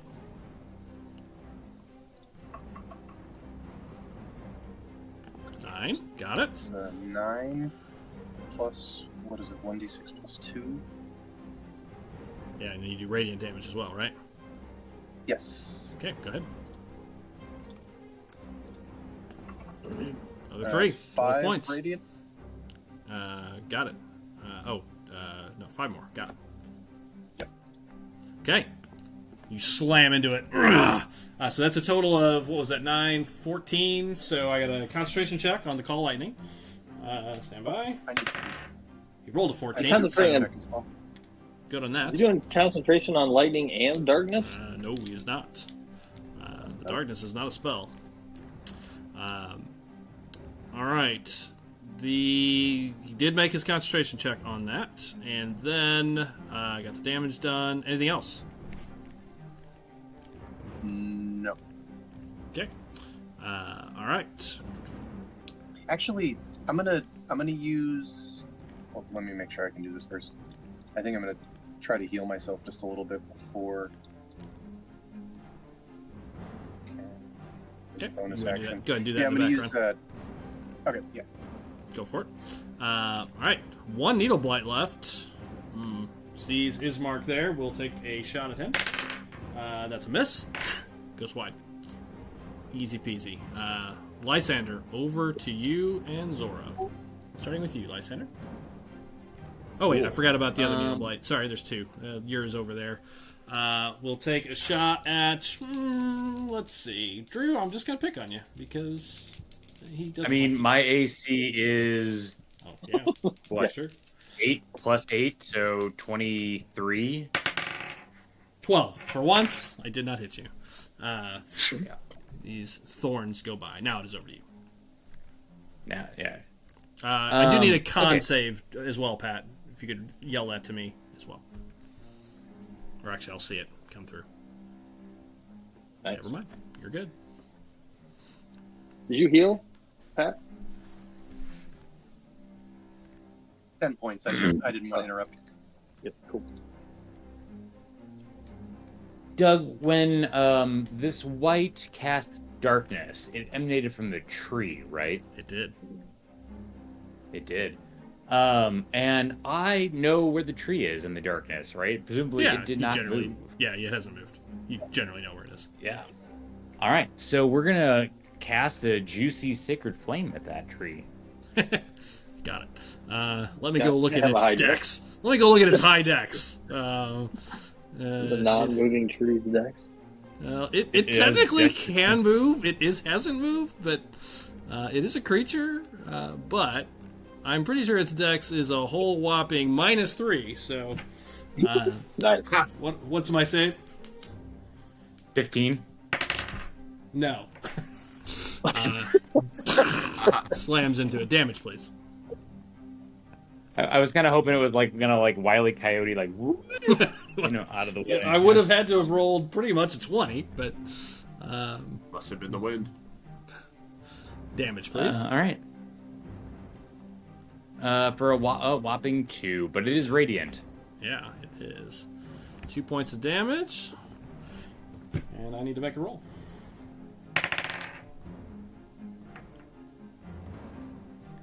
The darkness field dissipates. I failed its concentration check on a 6. I rolled a 6. Yeah. Nice. Good shot. Anything else, Drew? That will do it. He commanded the tree to cast darkness. That's how it was played there.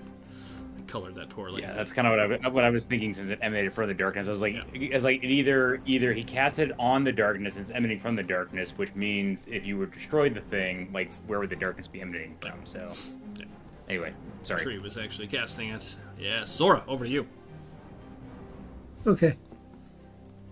I'm going to turn around, look at Cassilius, sorry, and kind of mumble. You probably can't hear me or see me from where you're at, but I'm mumbling at you. Nice shot, Legolas.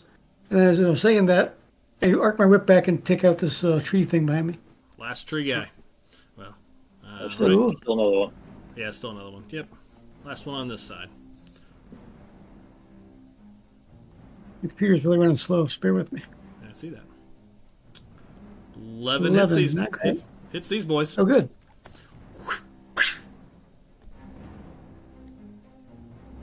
And damage is 8. Nice. This one is smashed as well. You see it just explode into sticks. Okay. Oh, where's the next one? Across the way from me? Yeah, there's one over here. The tree, now that the darkness is cleared, you guys can see that the tree is moving very slowly, and it is kind of, a bunch of the limbs are moving towards Roderick and Rivers as well. Oh. Oh, damn that. I don't think everything I can do with it right now. All right, anything else? Movement? I'll move, but I think that'll be it. Let me see where I want to go. Okay, you can go ahead and do that. See the big tree in the middle is doing something? Yeah, it's moving. I'm going to try to go around it and get behind it. Okay. I don't know if trees have eyes in the back of their head or not, but... All right, you start moving behind it. That will put you in the field, however. As you get that close to it, I'm going to need you to make a con save at the end of your round. End of your turn. Can save.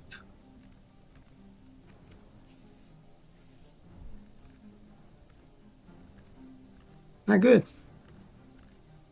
it's 6. not. All right, you have 1 level of exhaustion. Okay. So it's -1 to all rolls until rested. Okay. As you feel this wave of tiredness come over you as the magics that bind your form are maybe getting pulled apart by this necrotic wave. Okay. After There's a Zora's... place to put that on the character sheet, isn't there? There actually is a place to do it. You hit Under conditions at the top. Conditions, yeah, I found it. Thank you. I got it. All right. Okay, good. Okay. It is the Okay, no, it's not. I'm gonna do this now. At this point, what turn are we in? It's either me or Ismark, right? Well, it's the bad guys still. But sure. Oh, we're, at the the bad bottom guys of, all we're at the bottom of the list. Ismark is the true bottom, but yes. Okay. Okay. The white.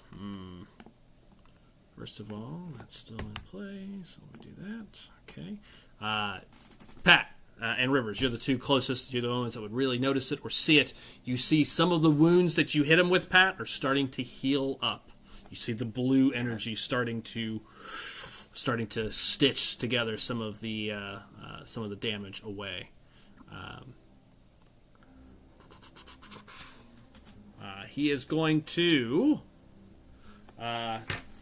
Roderick. You're the other one that hit him. He's going to take 2 swings at you with his necrotic, life-draining ability.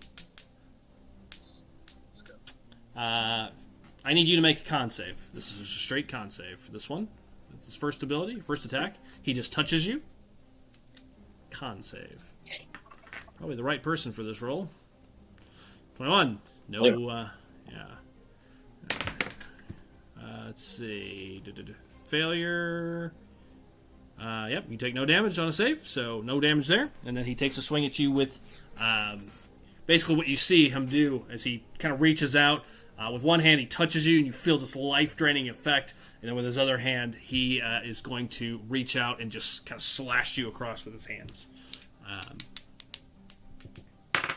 For a 20 to hit.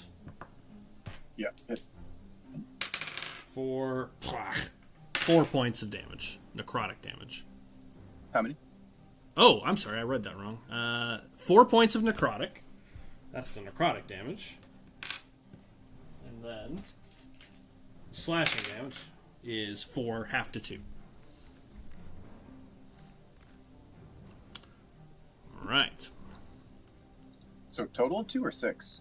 So it was 4 and then 2. So total 6 damage. All in. Okay. All right.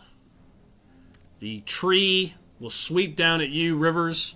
Once again, comes down. With disadvantage. That was a 14. Again, this mystical energy continues to, because of the disadvantage there, manage to just gets out of the way. Can't find a hit. Ismark is up.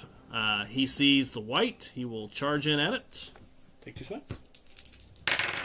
That is wow. The same roll twice. 2 misses. Hits this blue energy, just barely missed. 15 twice. You see it slams into this energy field around him. And he needs to make another con save at the end of his turn. He made it. He's still good. Okay. Cal Solis, over to you. I'm going to take a shot at the last of the 3 things. Okay, got it. Oh, I think it hit 12. It does. Rolling like shit. That's all right. 8. 8, got it. So, same description. You see most of it pulled apart, but still standing. Anything else? I just yell at Lysander, take out this thing and then let's get the skulls. Okay. Rivers, over to you. Right.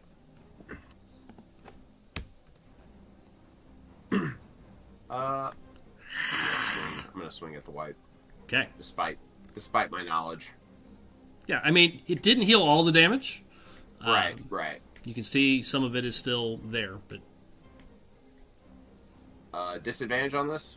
Nope. No. He is now visible. Alright. Sweet. Next to Drew. 15. Just misses once again. AC is 16. Just you hit that same energy field, blocks it aside. Continues to be protected by this this spell. All right. Anything else? Nope, I'm good. For superiority dice, do I have to call that before the hit? I do, don't I? I'd prefer, if it's something that adds to rolling to hit, then yes, before you, unless it says, it might say you can add it afterwards. Check the language. No, damage is after. The damage can be after because it's only when you actually hit on most of them. No, but for like maneuvers, I think I have to like announce I'm gonna do that. Yeah, just check the language. It may say you can do it anytime. I don't know. Okay. I'm not familiar with it. I think on a miss you don't use the superiority die. That's You don't. Oh, okay. So you can declare it, and if you don't hit, you don't use any resource. Right. Yeah. Okay. Got it. Yep. Sweet. I support that. No, that's my turn. No, I'm good. All right. Roderick, over to you. Bear's dead, so Roderick, over to you. I can pretty much tell that he tried to cast something on me, right, or tried to like drain my life. Yeah, you can feel it. Yep. Give and a ridiculous barking laugh, like up to the sky, and grab his hand, and just like hit him with a hammer. Okay. Get him. Are you doing a reckless? Yeah. Okay. With advantage then. Let's go. That's just what I hear when I imagine what the life stealing looks like, Pat. The first one was a miss. The second one was a dirty 20. Yep, hit. Gets through the shield once again. Reckless attack. Damage, please. Oh, that is a 8. Got it. Plus 1d6 plus 2. 6. 12 total. Got it. 6 radiant. Yep. Is he taking anything extra from the radiant? Can we tell? Doesn't look like it. And unfortunately, he's still holding on to that Call Lightning spell, which I totally forgot to use last round. Okay. Anything else? Later. No, that's all. Okay, 1 Needle Blight left. We'll start to come in to help the boss. starts moving into the group. Roderick, you're the one doing all the damage, so it's sending this at you. Okay. With advantage. That's a hit. For 8 points, half to 4. That would hurt somebody, okay? Okay, after that, it is Lysander and then Zora. Cool. I actually did hear Calsolus correctly, so I will shoot at the... I was real 50-50. I was like, should I make this a thing where Calsolus is like, nobody... What language am I speaking? I know Yeah, I speak a lot, but... Come on. So, yeah, I'm just going to Eldritch Blast the last of the Needle Blights. Okay, got it. Yeah, I was speaking Infernal again, sorry. Hit. 415. That must have been it. Spin it. Well, it wouldn't work on me. I can speak Infernal, so... Yeah, it was when I was talking to Roderick. Oh, there you go. That's what it was. It slipped into my native language. Is what was Your native language just so happens I can understand it, yeah. So, on the 6 dot. points. On the dot. You Give it a managed... thumbs up right What before it is going disappears on? in the darkness. This blast comes out, and you see it shatter. Shatters into sticks. Destroying it. Okay. Anything else, end of Drew? turn. Zora. Nope.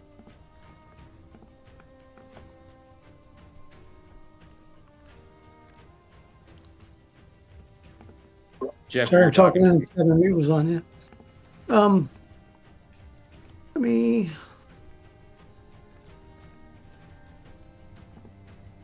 Let me use Hunter's Sense. Okay.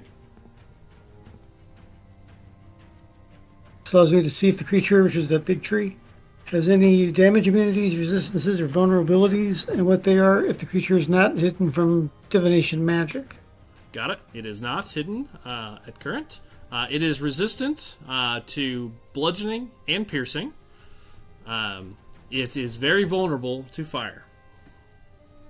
It is a tree, after all. That makes sense. That makes sense. It does make sense. Do I have any fire? Let's have like a Molotov cocktail or something, I feel like. I thought the priest gave us something like that. Maybe not. I got no fire. I'm a dead thing. I burn easy. I go up like, tinder. Good point. You're stuffed with straw. I think I might have a torch though in my pack.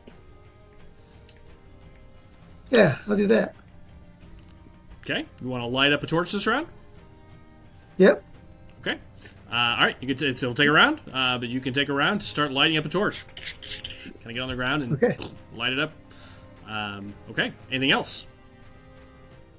I don't think I have any bonuses I can do. Let me double check. Okay. No, not really. That'll be all for now. Then with that, we get back to the white, who is going to cast the spell. I need Ismark, Roderick, and Rivers to make a... Hang on, it is a... Big of a blast, is it? Holy shit. Hey, Doug, I need to step away for a minute. I'll be right back. You're good. It's a con save.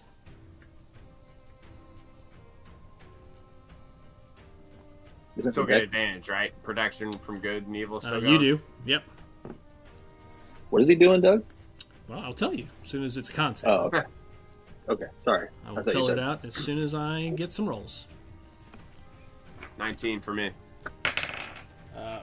Ismark failed. And Roderick, what'd you get? An 8 with your con. Holy mackerel. All right, so Roderick fails. Ismark fails. And what you see is the white, as you guys are kind of surrounding him now, you see him just kind of close up. He lifts his hands out, and a wave of thunder erupts in all directions around him, sending Ismark and Roderick flying back 10 feet, as well as taking some damage. Thunder wave. Damaged. All right, half for you, Rivers. Everybody else is taking this full on the moose. as I find my D8s. Here we are.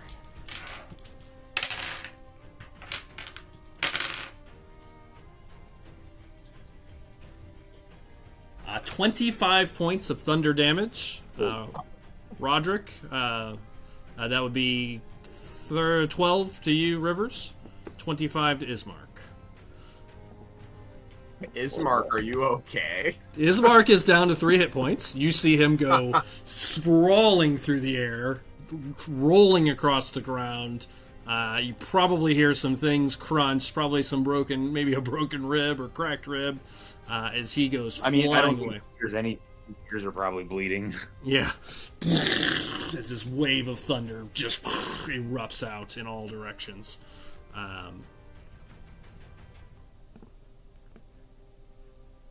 Actually, damn, the tree's got to make a roll.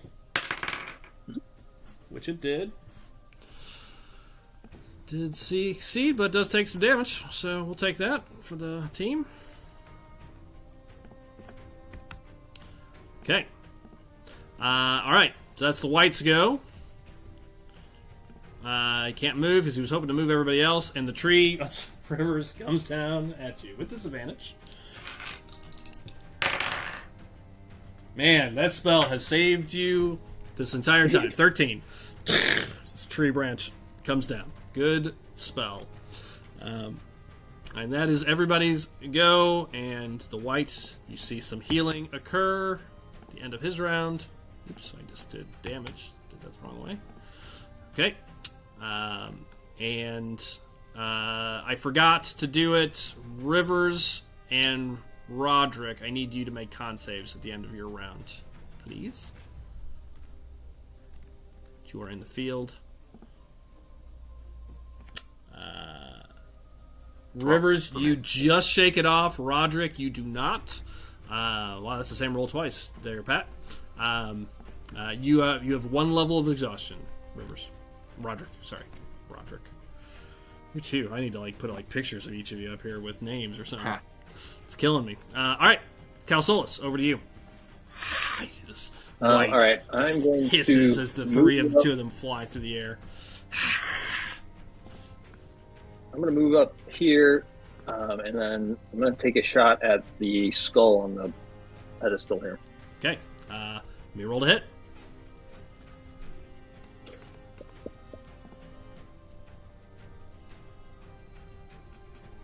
That'd be a natural 20. You hit. No question about it. What's your normal damage? It would be 9. Plus, go ahead. How much does the skull have? I'd be an extra 1, so 10. It explodes.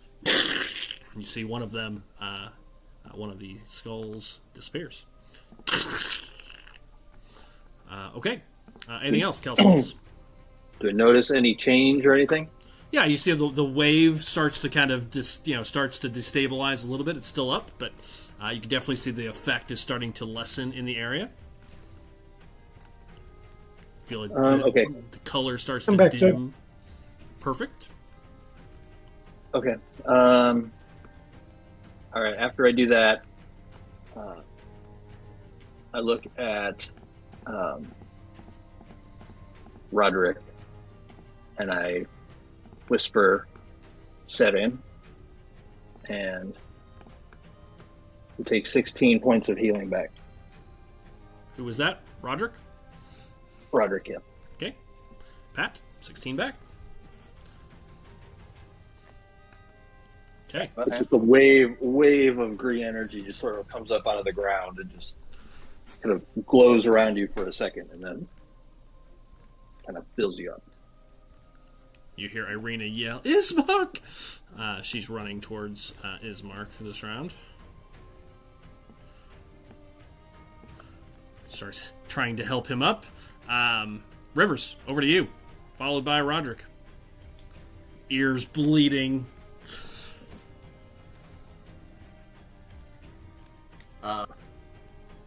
Anything happened to him after that skull pop? Real quick, sorry. Okay. And then I yell at Roderick again, "The skull!"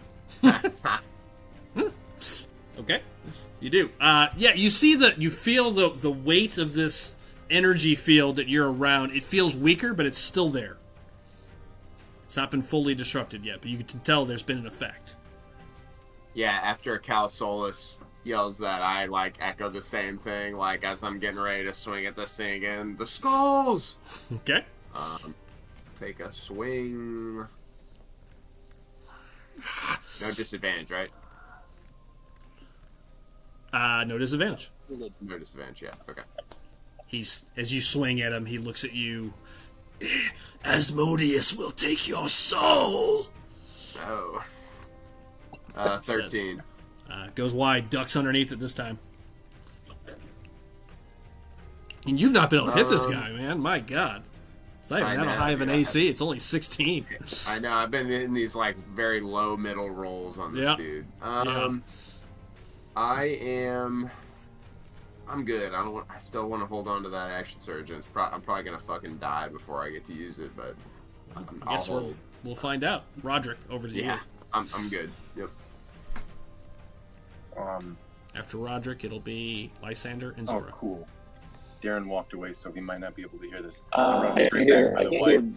Oh, he's still here.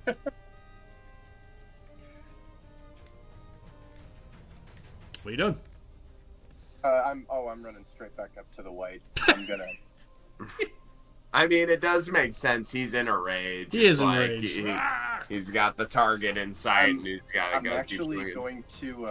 I'm gonna expend. I'm gonna expend 2 more of the Warrior of the Gods dice and heal as I'm coming in, Okay. and That's just convenient. reckless attack this guy into 2d12.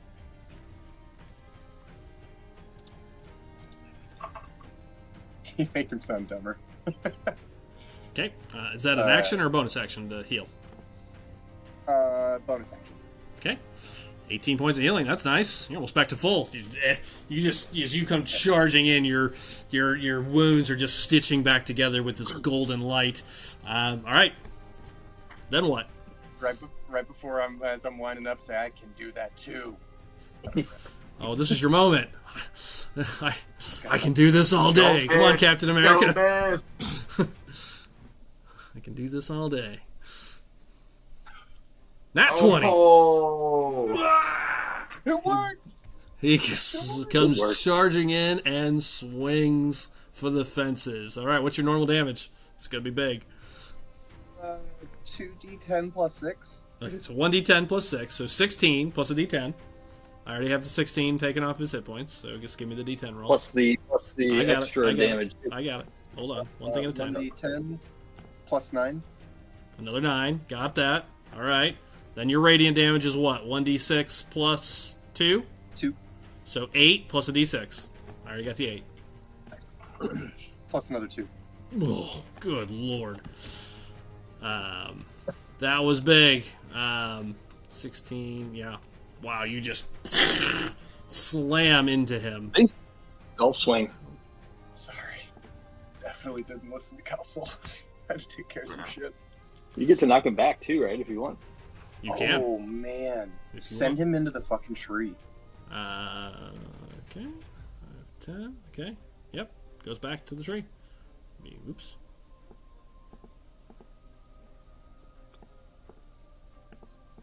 Sorry. Okay. You slam in. He slams into the tree. Heavily wounded from that swing. Anything else? Roderick. No, that's all. Lysander. Followed by Zora. I was going to shoot it. So this skull is gone. Top right? right's gone. Yes. Yeah, I turned off the light on it just so I can make it disappear. Okay. Just wanted to make sure I wasn't swinging at something, or going to swing at something that wasn't there. Yeah, the other 3 are still lit up. Gotcha.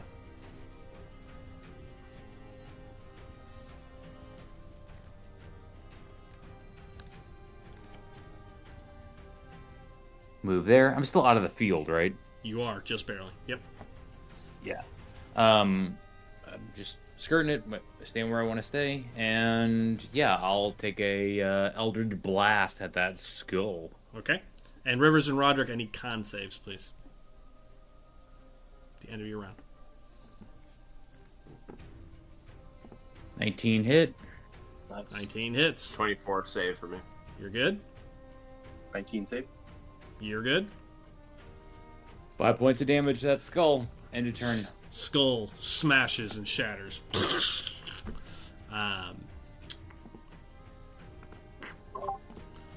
Right.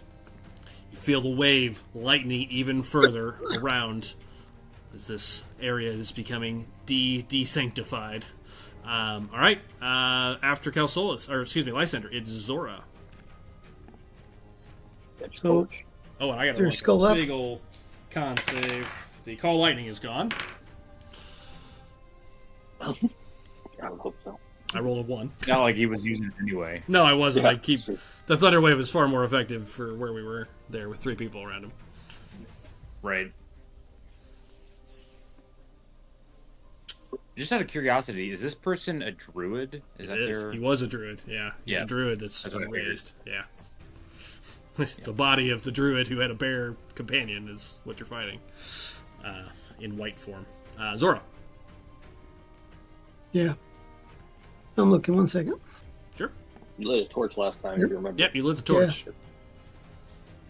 I guess I'm still gonna follow through on that. I'll just light the tree on fire if I can. Okay, can take a swing at the tree with the torch.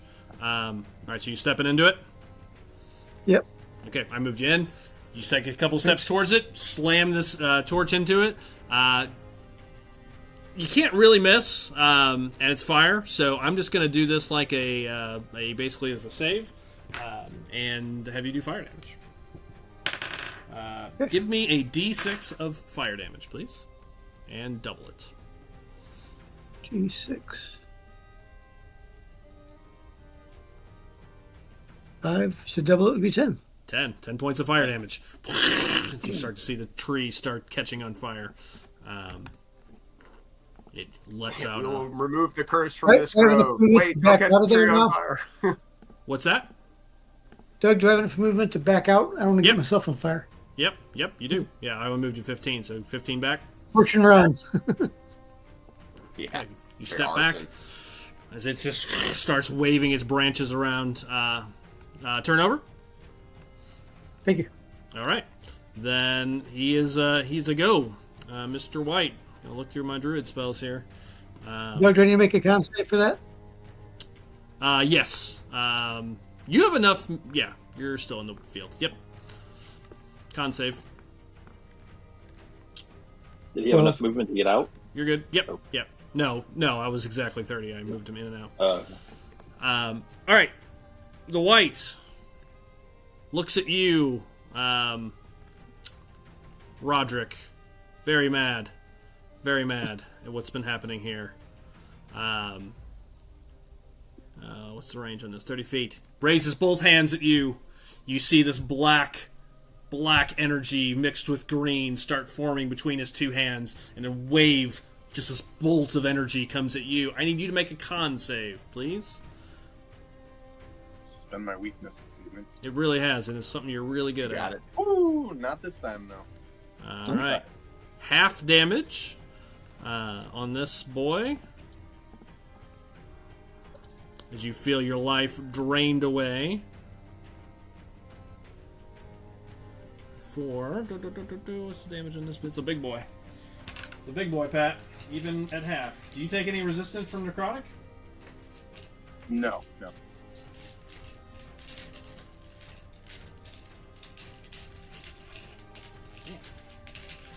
we go. Pat. 5, 6, 7, 8.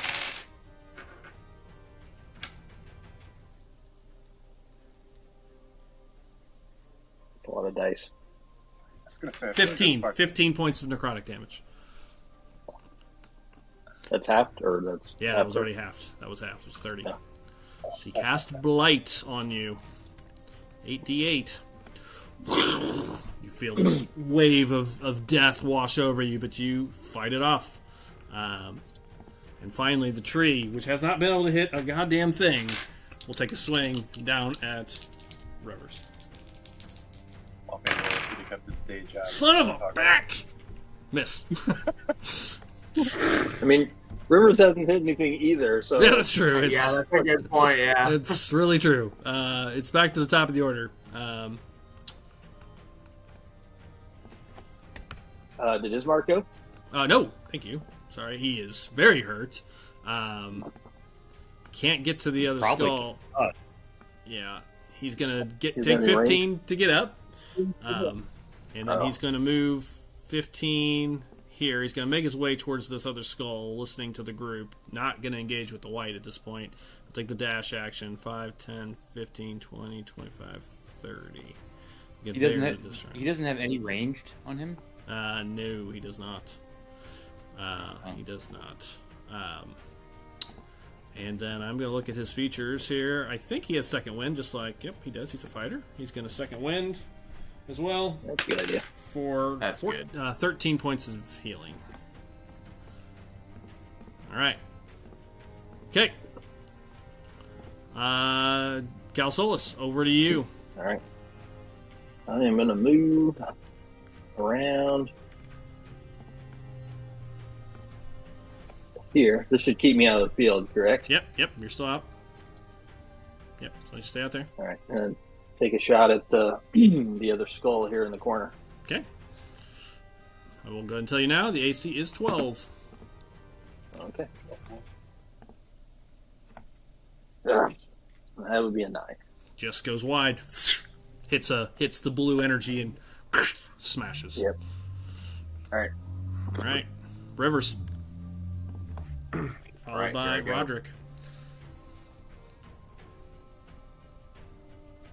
Jump up on this thing. Wait, can I move forward? You can. Huh. I don't know why. I'll move you. Got Do you you, covered. have, do you have the little hashed box selected? Or are you on the ruler? There you go. Oh. I moved you anyways, but Okay, cool. Actually, it says I lost connection to the server, so maybe that had to do with it. All right, cool. Sorry, here I go.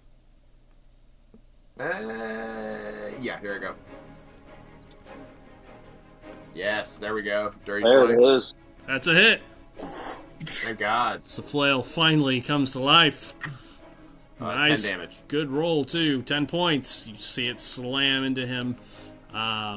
Anything else? Yeah, I'm gonna action surge and swing again. Feeling Do lucky. you have any maneuvers you can use? Oh, sorry.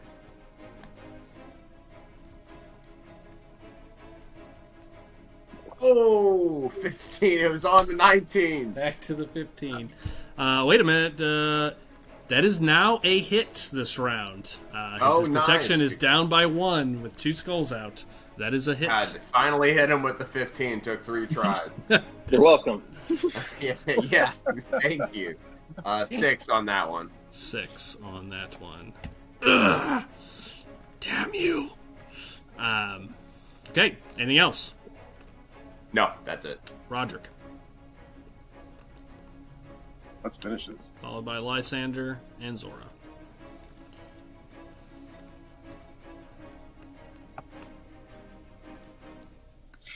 I'm gonna roll up and I'm gonna, give him the business. Please do. Try to hit him. Yeah. That's not. I guess. Nah, I'm just. Yeah. If I can get a good hit, I'll try to hit him back into the tree. Tell him to stay put or something stupid. See if you hit time. first. Oh. That one goes wide. Anything else? That's all right. No. Lysander. Okay. So just taking the pulse of this place. The skull is gone. Yep. That skull is It's just the gone. bottom 2 now.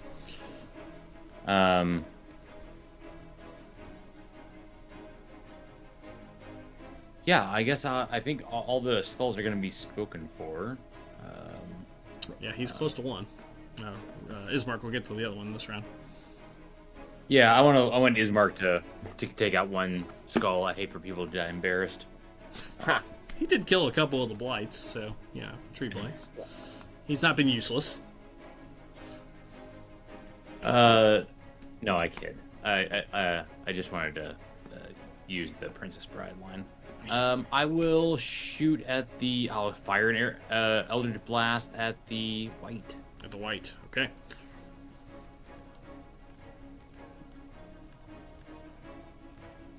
Nice. 19. That'll do it. That'll do it. For 4 points of force damage. Points. Okay. Anything else? That is my turn. Okay. Zora, over to you. Followed by Mr. White. Now that lost is what to do here, since I have nothing but a torch and a burning tree. Yep. Get off the torch and take out the skull. Where's the skull at? Straight down below for you. me. Straight down. I see it. Oh, back up one. And whip it good. Go ahead. AC 12. I leave the torch by the tree. I don't need Okay. it. Just toss it. Drop it. Okay. Like squirrel. Skull. Someone else to hit. A 21. That'll hit. All day long. Yeah, that's 5 hit points. So you do plus 5. Yep. You smash it. Gone. 8. Another one. Smashed. Let me see. Anything else?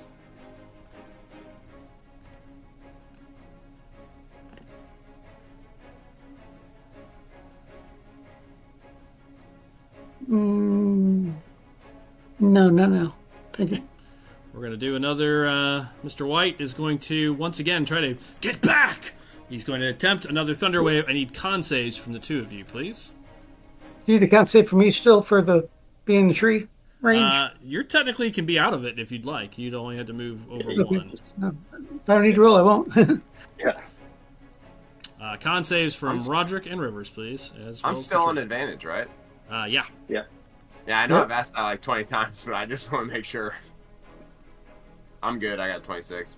And Roderick still Wait, can't hold make a on. con I'm save gonna to save roll his it. life. Okay. All right. Here comes the Thunder Wave. Well, I mean, depending on how much damage, I might still get knocked out on half, but You don't move, at least. Roderick, you go back 10 feet again. 4, 6, 11, 12, 13, 14, 15, 16 points. Half to 8 for Rivers. 16 to Roderick.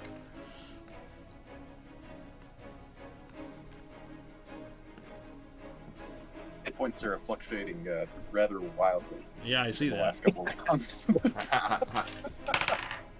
The tree takes all the the Dow damage. Jones. Takes full damage on that one. Failed my con save. Okay.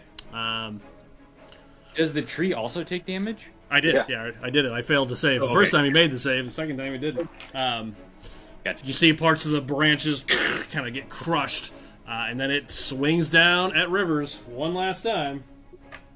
come on, come on. Here goes! With disadvantage. God! Oh, it was a nat 20 and a 3. It misses. Thanks to Jeff once again. Saves you from having many broken you bones. definitely saved my life this whole fight, no doubt. Yeah. I would be dead a couple times over. Yes. Got your back, man. That Much was appreciated. that was a big roll of damage coming your way on a nat 20. That was 20 points before I rolled the dice. That was it. Okay. Galsolis, over to you after Ismark. Ismark will make his 2 attacks at the skull. Wow. Thank God I made 2 attacks. The first one missed. The second one is a hit. And destroys. Couple of things happen as the skull is destroyed. 1. The effects around you all dissipate.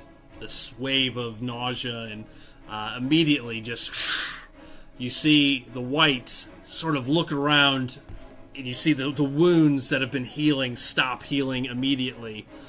But then, Darren, you feel it first. The rest of you then feel it as well.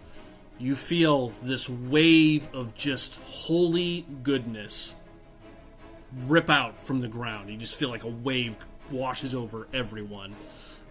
You see the tree crack and break, and you just see it, just the limbs start coming off of it all at the same time, and it just crumbles. The white, you see this blast of energy slam into it. Darren, roll 3d8 for me, please. Alrighty. As a thunder wave of radiant energy rips through the area from this hallowed ground being released. 11. 11 points of radiant damage to the white, who is sadly still awake. Just barely. You see its skin burning off. Ah, no! The bones! He yells out. The tree is instantly destroyed. You could have just given us the bones. I could not. It is your round, Calculus. You see this thing just writhing now in pain. Alright, I'm gonna come to here and take a shot with my crossbow. Okay. Do I get advantage with Rivers there? Yeah, absolutely. Well, wait. Why would you get advantage? You get your sneak attack. Oh, sneak attack. That's what I meant. Sorry. Yeah. That's what I was thinking. Conflating the two. Well, I think that hits. 24. Hits all day long. All right. 8 on the initial. And another 3. Darren, it had exactly 11 hit points left. On the dot, as he's writhing in pain from this radiant light, this holy energy that's emanating from somewhere in the area. You see its skin burning away. It turns to see you. You lock eyes with it, and as this crossbow bolt goes out, you see it just hit right between the eyes and just... and it stumbles back, and you see it explode. Just... Well, you should have given us the bones. It's better to put him to rest. And as he explodes, you all reach level 5. Hey, 5, yeah. go. We'll do that at the end of the night, but you have reached the milestone. I will tell you that now. He slams to the ground, and everything goes silent.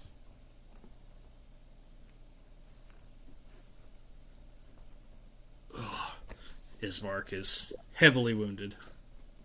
Comes walking back. He's not the into only one. When I end my spell, Rivers feels like a shiver goes down his spine, like somebody just walked on his grave. Yeah, He walked on his grave. Someone did about walk 5 on his times. grave. Yeah. Do I even realize that you cast that on me, or was it just like Probably down his very light touch on your back if I didn't even feel it because you were looking at the. Yeah. I don't know that you do. I don't know. I feel like I got very lucky that fight. Is everybody okay? Look around. Like, look at Ismark. Like, notice Ismark. Ismark, are you all right? Oh, I'll survive, my friend. Thank you. And then I'm gonna Arena like runs fucking over spit a mouthful of blood out, like a tooth flies out with it. Yeah. And I'm gonna say, it's like my dad always said, the cheese is still good if you cut away the mold with a sharp knife. Yes. And look around at the battleground. I walk right up in front of you and just stare at you, and I'm like, "Isn't cheese mold?" Keep looking at the battlefield like I didn't hear that. look wistfully into the distance. Your dot is odd. Very That's true. coming from me. I walk over to where the grave site is. Yeah. Or the dig site. While they're doing that. Mhm. I just start brushing the dirt away. How can I tell? Is it like buried, or It's like... buried. Yeah, it's buried.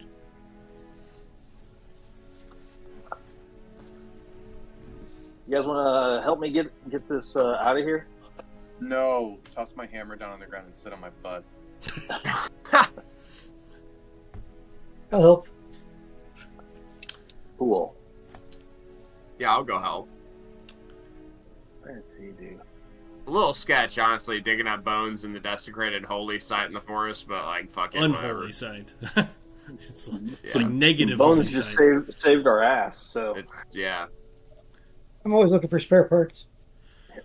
It doesn't take long. Probably 5-6 minutes to dig it out. Okay, It's a shallow grave. But right, it takes a little less than 10 minutes, and you dig up, and there's a bag which you sense and feel this holy, hallowed energy coming from. And you have received the Bones of St. April, which is actually your level 5 milestone. Cool. I pull them up.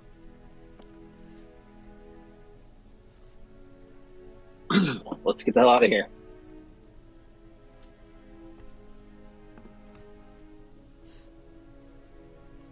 Anything else you want to do here while you're here? I'm gonna go check his actual body. Okay. The actual body after I pull the bones. Sure. You do. Freshly killed. You would estimate within a day or two, couple of days. Hasn't been here long. Definitely vampire bite, but much more gruesome than what you've heard of before. Like, the puncture wounds are much larger and more aggressive, from what you can tell. Definitely something ravaged him. That's what you notice about the body. Clothes are nice, but nothing especially, nothing special. However, he does have two things on him that do catch your attention. One, he does have a bag full of gold on him. That's good. 525 gold coins. Nice. Okay. Put up that odds and ends shop when we get back to town. Yeah. And then his bow looks to be, it's a short bow that he was wearing, looks to be nicer than the average. Okay. Okay. Probably magical of some sort. I can check that later. You can. It doesn't look magical, but it does look improved. Gotcha. Okay. Can I do it? Okay. I'll just do it when I get back. I will tell you, I recycled this item because I like it so much. It is a +1 short bow of hunting. It adds an extra D4 of damage anytime that the sneak attack rules are in play. So, advantage, someone's engaged with another target, or surprised, any of those things, it will get an extra D4 of damage as well. And it's a +1 bow, short bow.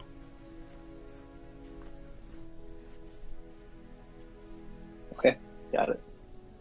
You can just do a custom item of hunting bow for now, if you'd like. Hunter's bow. Okay. I just got it on my notes for now. That's fine. Okay, and then also I'm going to check out the tree. Whatever's left of it. Yeah, there's not much left of it. It's pretty destroyed, damaged. Lots of the branches fell down when the wave of energy hit it, and it looks to be not moving any longer. Definitely was cursed, or something unnatural has occurred around this tree. Is there the remains of anything? Nope. There's nothing left outside of the hulk of tree branches and Okay. and I remember it was glowing before we started, so I wasn't sure Yep, if there was anything. Yep, it is no longer glowing. Okay. It appears to be destroyed. Just what's left of the trunk, and that is it. I don't know. Anybody else want to do anything before we go? Otherwise, let's get the fuck out of here. No, out of here. Look like a tree and burn, baby, burn. That's right. Yeah, actually, the tree is technically burning currently. What's left of it? Yeah, what's left of it. Maybe we should put that out, before Smokey has a conniption. I think Philarovia's got a red flag warning situation. Seems too wet, too moist here all the time. Yeah, it's actually by itself. Yeah. I mean, it likely won't spread, but yeah, I guess that's possible. I snap my finger and put it out. Okay, you do. Let's roll. Probably brisk, pretty solid Oh, yeah. pace to get back. Oh. Let's go. Let's go. Okay. You start making your way back to town as quickly as possible. The sun setting as you do, the woods turning to twilight. Pat, give me a d20, please. Just to be safe. I'd feel really bad, but you are traveling through the 17. woods. Okay. Take a quick look at the curse book. What? We'll check. This is how it all ends. You make your way. It takes about a half an hour. Nothing engages with you during that time. You hear the night sounds of creatures starting to move more and more. You hear the sounds in the distance of wolves howling for certain. But after about 30 minutes at a brisk pace, the 7 of you emerge at the far side of the woods with Vallaki, with the wall of Vallaki in the distance. With that, you guys can make it back to town. How do you want to re-enter town? Through the secret passage you used, or back through? Or you want to try to go back through the gate? I feel like we should go back the way we came. We only got let in because somebody let us in. So I'm going to check to make sure there's nobody there on the other side before we sneak in. But just listen and wait and sneak back in. Yeah. Okay. Yeah. No problems. You guys make it back into town without any issues from here on out. And then go back to the church. Okay, head back to the church. Is everybody headed back to the church together? Yeah. Okay. I'm rolling with. Yep. You guys make it back to the church. Again, it's been, sun is pretty much now set by the time you make it into town and make your way into the church, where you see Lucian, the priest, is there when the doors open. You've returned. Welcome back. Please come in. We got him. I just hold him up like a bag of money. My word, you have found them. What? Where were they? What happened? I relay the story, including the name Garrick, and ask if he knows who that is. Okay. He listens to the story intently, opening the bag, kind of making sure everything looks okay. You see a washed look of relief as he does. But as he's listening to the story, he looks up. Garrick, I have not heard that name. No. Nor seen anyone that matches the description that you of this person in the woods. I've not, or the bear especially. No, that doesn't ring any bells. Nor does the name Garrick, I'm afraid. What of Asmodeus? I know all about Asmodeus. Asmodeus. Yeah. We probably would have talked about that on the way back. Okay. Sure. Right, You want to RP that out? We can retro that real quick if you'd like to have a little conversation real quick. about that. I'd if me and Nick Houselos were leading the way again on the way back, I would ping a quick you said you didn't seem surprised or mention you knew Asmodeus. What's if you don't mind me asking, what's the history there? Also, who is that? I don't know if I would even know that, just being northern pagan basically. No. He's not a god on Aerith or a demon on Aerith that you've heard of. So okay, cool. Is he a demon or a devil? He's a devil. He's a devil. He's an archdevil, if I'm not mistaken. Archdevil. Yep, archdevil. Yeah, but probably not someone your Da would mention. Yeah, probably not. Yeah, we're kind of salt of the earth up there.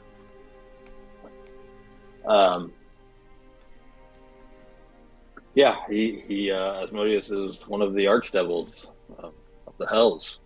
It's odd that he would have interest in this land unless whatever Draught is conjured is somehow, I don't know, affecting the Hells. Maybe because souls aren't leaving, and they're being sort of reincarnated. The Hells are pissed, potentially. I don't know. He's not getting his supply. He is the Lord of Lies and the Lord of the Nine Hells. You know that. He's a cunning strategist. He uses his power to manipulate events across many planes. He is definitely known for making deals and contracts, usually with souls being involved.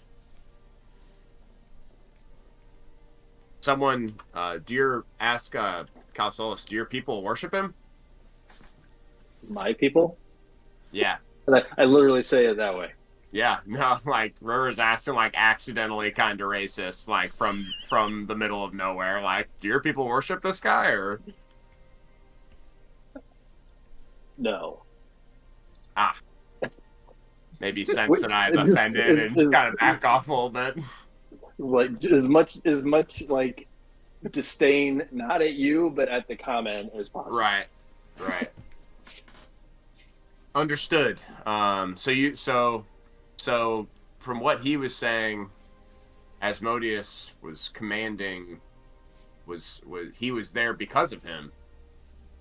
Right. They wanted the bones. They wanted the bones, right? For some reason.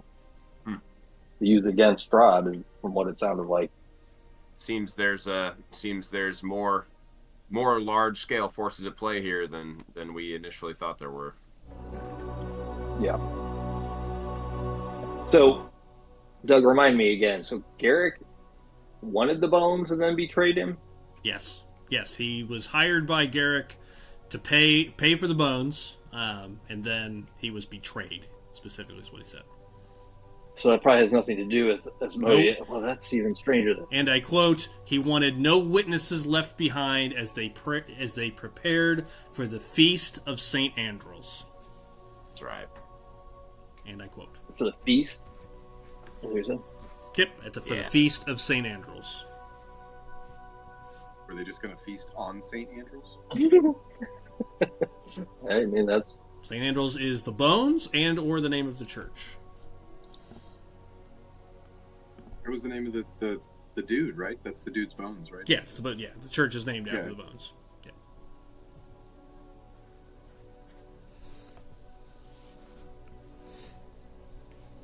Had they mentioned any other sanctified places in Barovia besides like Vallaki having like some sort of? So this is kind of in the hand out of game. Well, you can have this conversation again. You guys got a 30-minute run or jog, so. Yeah. I'll let this go until you guys are done talking, and we'll catch back up to the church. You know that there is another church in Krezk.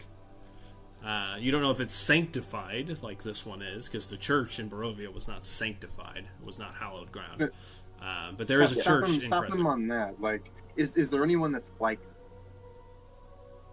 noticing that power feeling own getting closer to the hollow? I didn't hear your question. You kind of broke up. What was the question? Yeah, you're cutting out. You're cutting out a lot. Sorry. Are there any other places that would, and like be specific with Ismark, and just places that would be as powerful as this? Not just like you go into church and sanctified, go to your graveyard, sanctified area. Like we're talking about. Are there any other places with bones of Saint Androl anywhere? I've not heard of anything like that personally. I know that there is a priest in Krezk that is quite that is supposed to be, and the priest, Father Lucian, told us that there's a powerful priest in Krezk, but I've not heard of any hallowed places. There is I'll remind you, Ava mentioned, Darren forgot about this as well, we were chatting about it over the week. Ava mentioned that there is a temple of some sort in the south, in the southern mountains, where Strahd made his deal, or his pact, that Ava mentioned, called the Amber Temple. But those are the only, what I would call, holy-ish sites that you're aware of. Or that Ismark would have any knowledge to give you.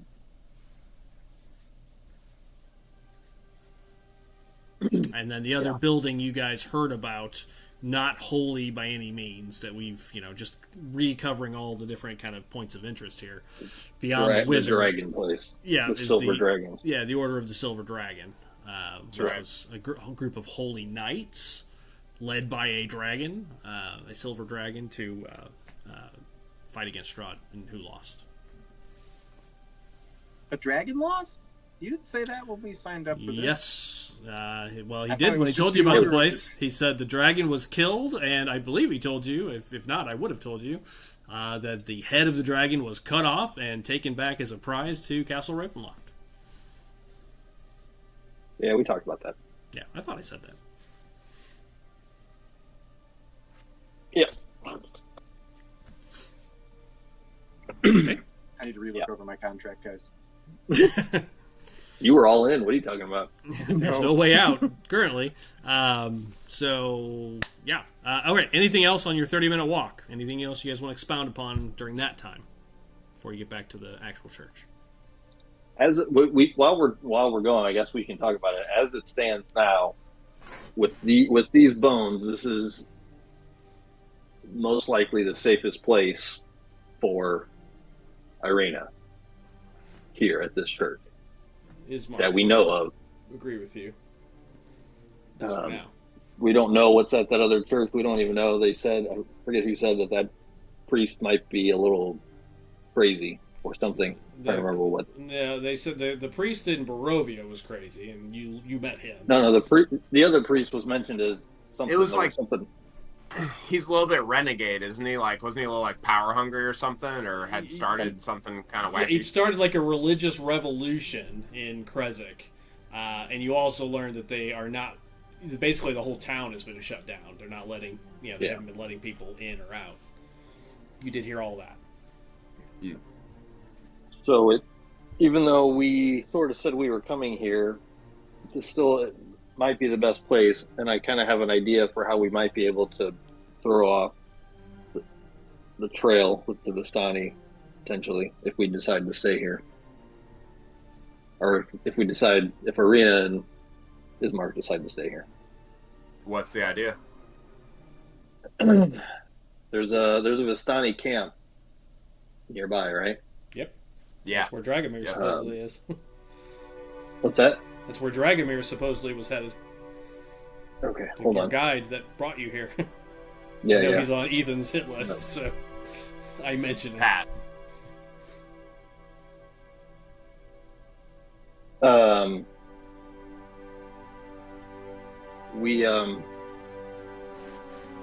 I figure we visit the Vistani camp. We have Lysander do his Irina impression again, and let them know, let it slip that we're heading to Kresik with her. It's a good idea. And then, yeah. We can then, take... Go ahead, yeah. No, just if that makes if they want to stay here, I feel like at least that way we can try to throw the scent off a little bit. Yeah. I would feel comfortable doing that again once we figured out how Strahd is tracking Irina. If it's just like through spies, or if he has some sort of other supernatural way of tracking her. Well, they have to decide what they want to do. Ismark will answer with Irina. I mean, if this church will now be safe from, I mean, as you said, and the priest said, hallowed ground should protect from undead. Whether or not Strahd is above that is untested, as far as you know, but should stop all undead from entering. He is very interested in trying to stay there with Irina. The town seems safe. You've spent only a day there, but they seem to hate Strahd here, one way or the other. So you'll need some sort of fortifications if you're going to stay here, just the two of you. Like, I agree. They already stole the bones once. We're going to have to set up some sort of some measures of defense. But it just doesn't seem safe to have Irina following us around as we're trying to figure this whole thing out. I agree. I mean, if you ever need my sword, again, as I said, I will owe you. We owe you so much. If you need me, I am here for you.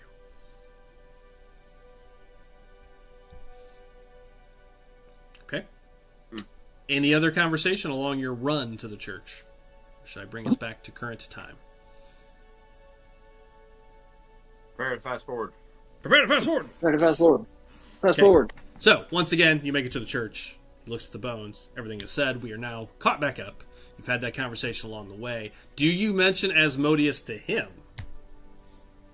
I didn't, but No. Just check. No, I think after that conversation, I'll be like, oh, that's just kind of weird, and then just like let it lie. Just like Rivers kind of would feel like, oh, it's all over my head anyways. I'm sure to fuck up undead shit. Okay. All right. Then you guys are in the church. He has the bones. I cannot thank you enough.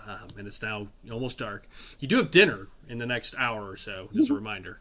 At least that was on your original plan. yeah, we probably. Well, okay. So we gave him the bones. We talked about he didn't know Garrick. Yeah. I'm going to ask him: Is there any way?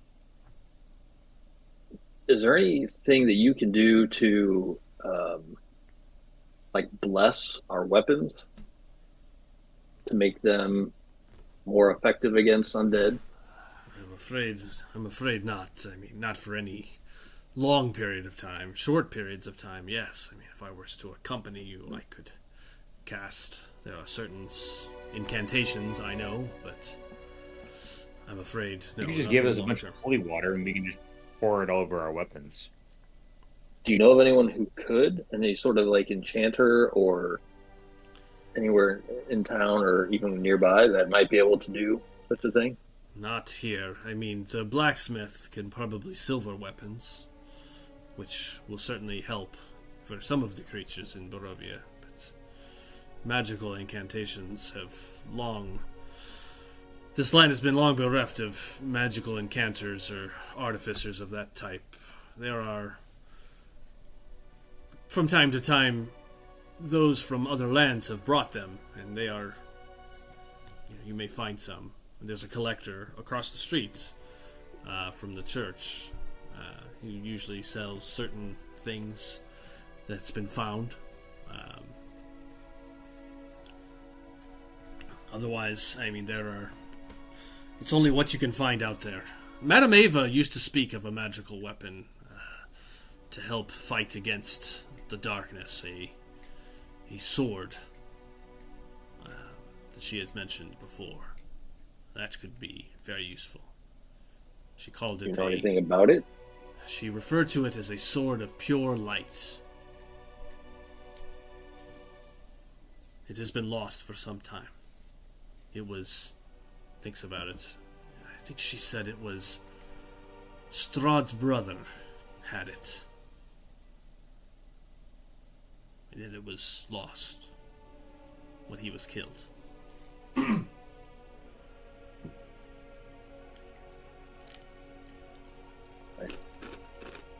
Sergey. His brother died. Sergey, thank you. As a reminder, Sergey was executed by Strahd as the closing ceremony of his pact to become immortal.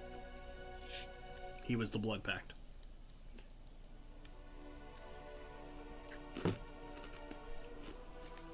So, this conversation is happening in the church. It's now 6 o'clock. Your dinner was supposed to be, around 7. At this moment, you guys can talk, make strategy, anything you want to do. You can consider this a short rest, for certain. If anyone wants to spend, hit dice, that kind of stuff, as well. Can I get Big it time, back? 'cause that was definitely my last rage, and I'm hoping you're not going to pick any more fights tonight, but, the night is young. The night is young. I tell the priest, too, we can't bury these outside again. We have to come up with some way to protect these better. I agree. We can keep them inside the church, for certain. No one knew that they were here. Well, 3 people knew they were here. Yes, I trusted them with my life. I still have not. You can't make you that guys have only been mistake gone again. for an hour. I mean, I don't know where Milovich is, but I suspect he was involved. Well, we need to put them somewhere, and no one besides us can know where they are. Understood. No one. Yes. I mean, there's not a lot of places to hide them inside the church, but we can put them in my office. And Ismark speaks up, but don't worry, I'll stand guard night and day. Maybe sit. Are you okay with? I don't know. Are they talking? Like, are you okay with staying here? With them staying, like, living here essentially? He offered that if the bones were returned. So they are, of course, welcome here. Yes, of course. Yes, as long as necessary. Yeah, he referred to them as like his own kids. He's known them since they were children. They are more than welcome. They don't need all the bones, right? What's that? They don't need all the bones, right? We could like take one, right? No, it has to be a unit. I researched that earlier. I was going to steal one. And... Take a tiny, just little a tiny, pinky just like a bone or pinky. something. I really take like a pinky. It's literally what I said. Good idea, honestly. Well, in the High Rollers playthrough of Curse of Strahd, somebody had cast like animate dead on the bones, and so they were actually walking around as an NPC, which was freaking awesome. That's funny. Have them run back with you. Like, run up and hug that guy. Yeah. Go find Strahd and give him a big hug. No, they are welcome to stay here, and I mean, you are all welcome to stay here if you wish. But I don't have much in the form of accommodations. I think we already rented a room. You do. Yeah. We'll be okay for the night. Yeah. At least we've got a date to catch. Yeah, we should probably run to the hotel and like clean up, or can we clean up here, like wash the blood off Sure. before dinner. You know. Yeah, you guys can do that. If that's your next move, you can absolutely make your way to the inn, get cleaned up, and if you're all headed to the dinner, you can absolutely do that. Ismark and Irina will stay here at the church, and officially, Ismark has left the party. In Final Fantasy. So like a short rest doesn't reset exhaustion, does it? It does not. Okay. Oh shoot! How do you add the level of exhaustion in Sorry? Under conditions, if you hit the conditions button. Add active conditions. Yep, and it's all at the bottom. Exhaustion level. So I'm using slightly modified exhaustion levels. It's just a -1 to rolls. It's -1 per level, and -5 to movement. Will it automatically -1 to the rolls? I don't think so. Essentially, no. I don't think it actually does anything. Never actually tried it with the new rules because they've. I don't think it does because I didn't see it come up on anybody's rolls when we were fighting. Yeah.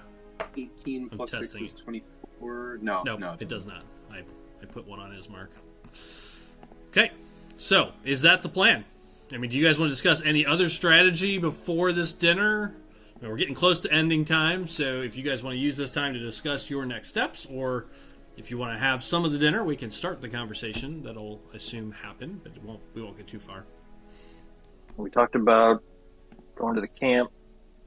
Yep.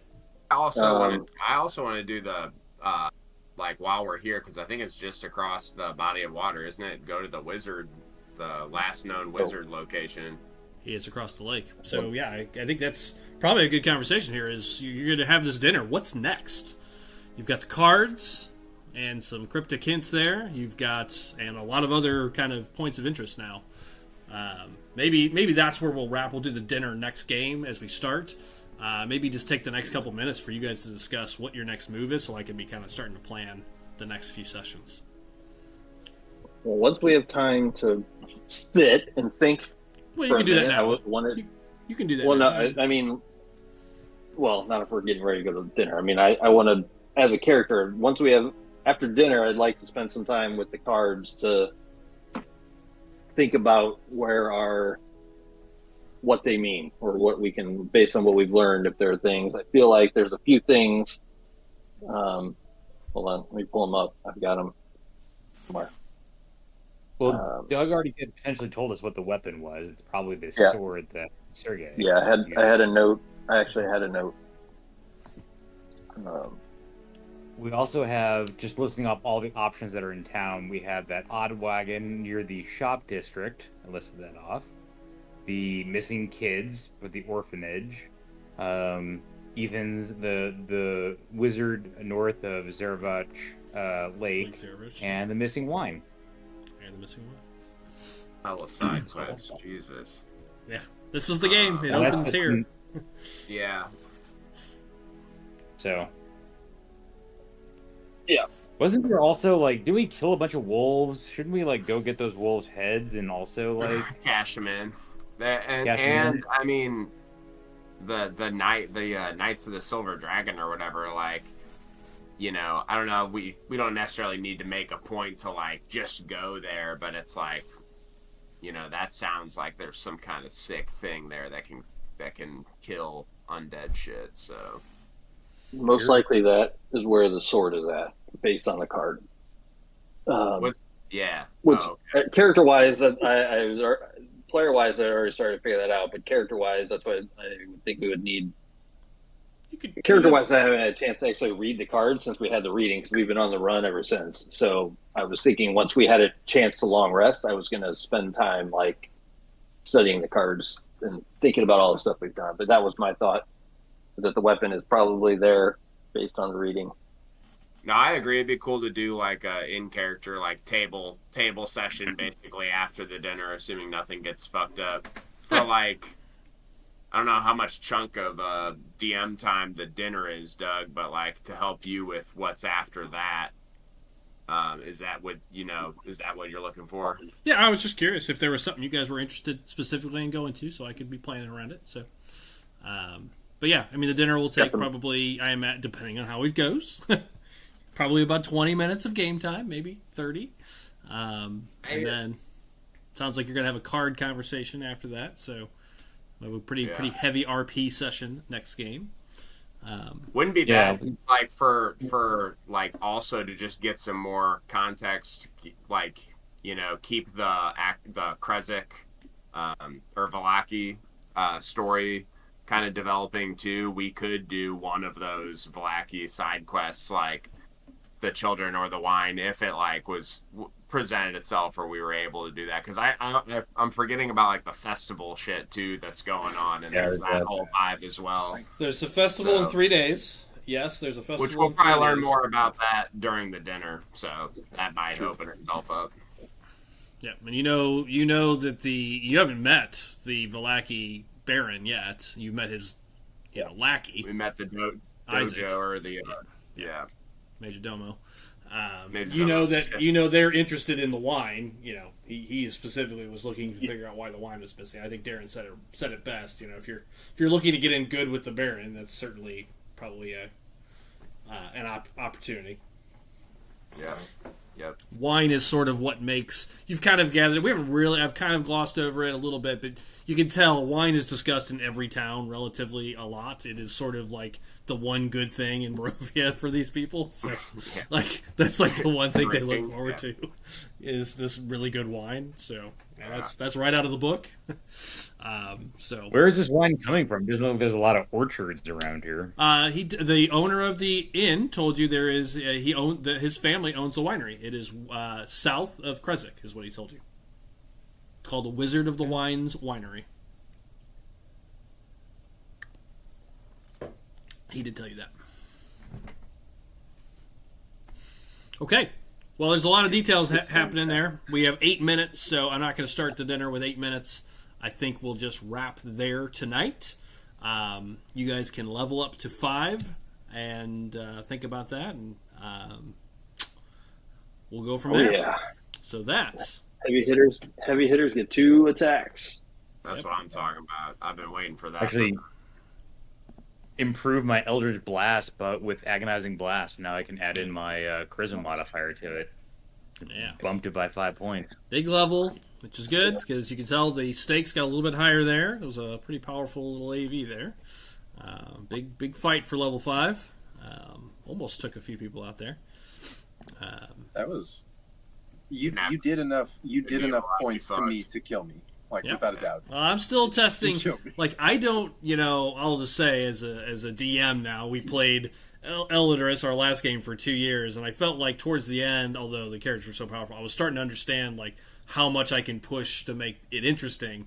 Like, the 2024 rules really did change the game quite a bit. Things like healing, like how much healing Darren was able to do in the middle of that, and you were able to do in the middle of that. Without that, you would have been dead. So, it's just like trying to reload balance some of that stuff is like, trying to see how far I can take things. So tonight was a lot of... I was trying to pressure that a little bit to see how big I could go as we move into the next chapter of the game. So, with that, I'm going to bring us to credits. For those listening, have a good night. We can stick around and chat for a couple minutes, but I'm going to bring the stream to an end. Thank you all. We will see you next time.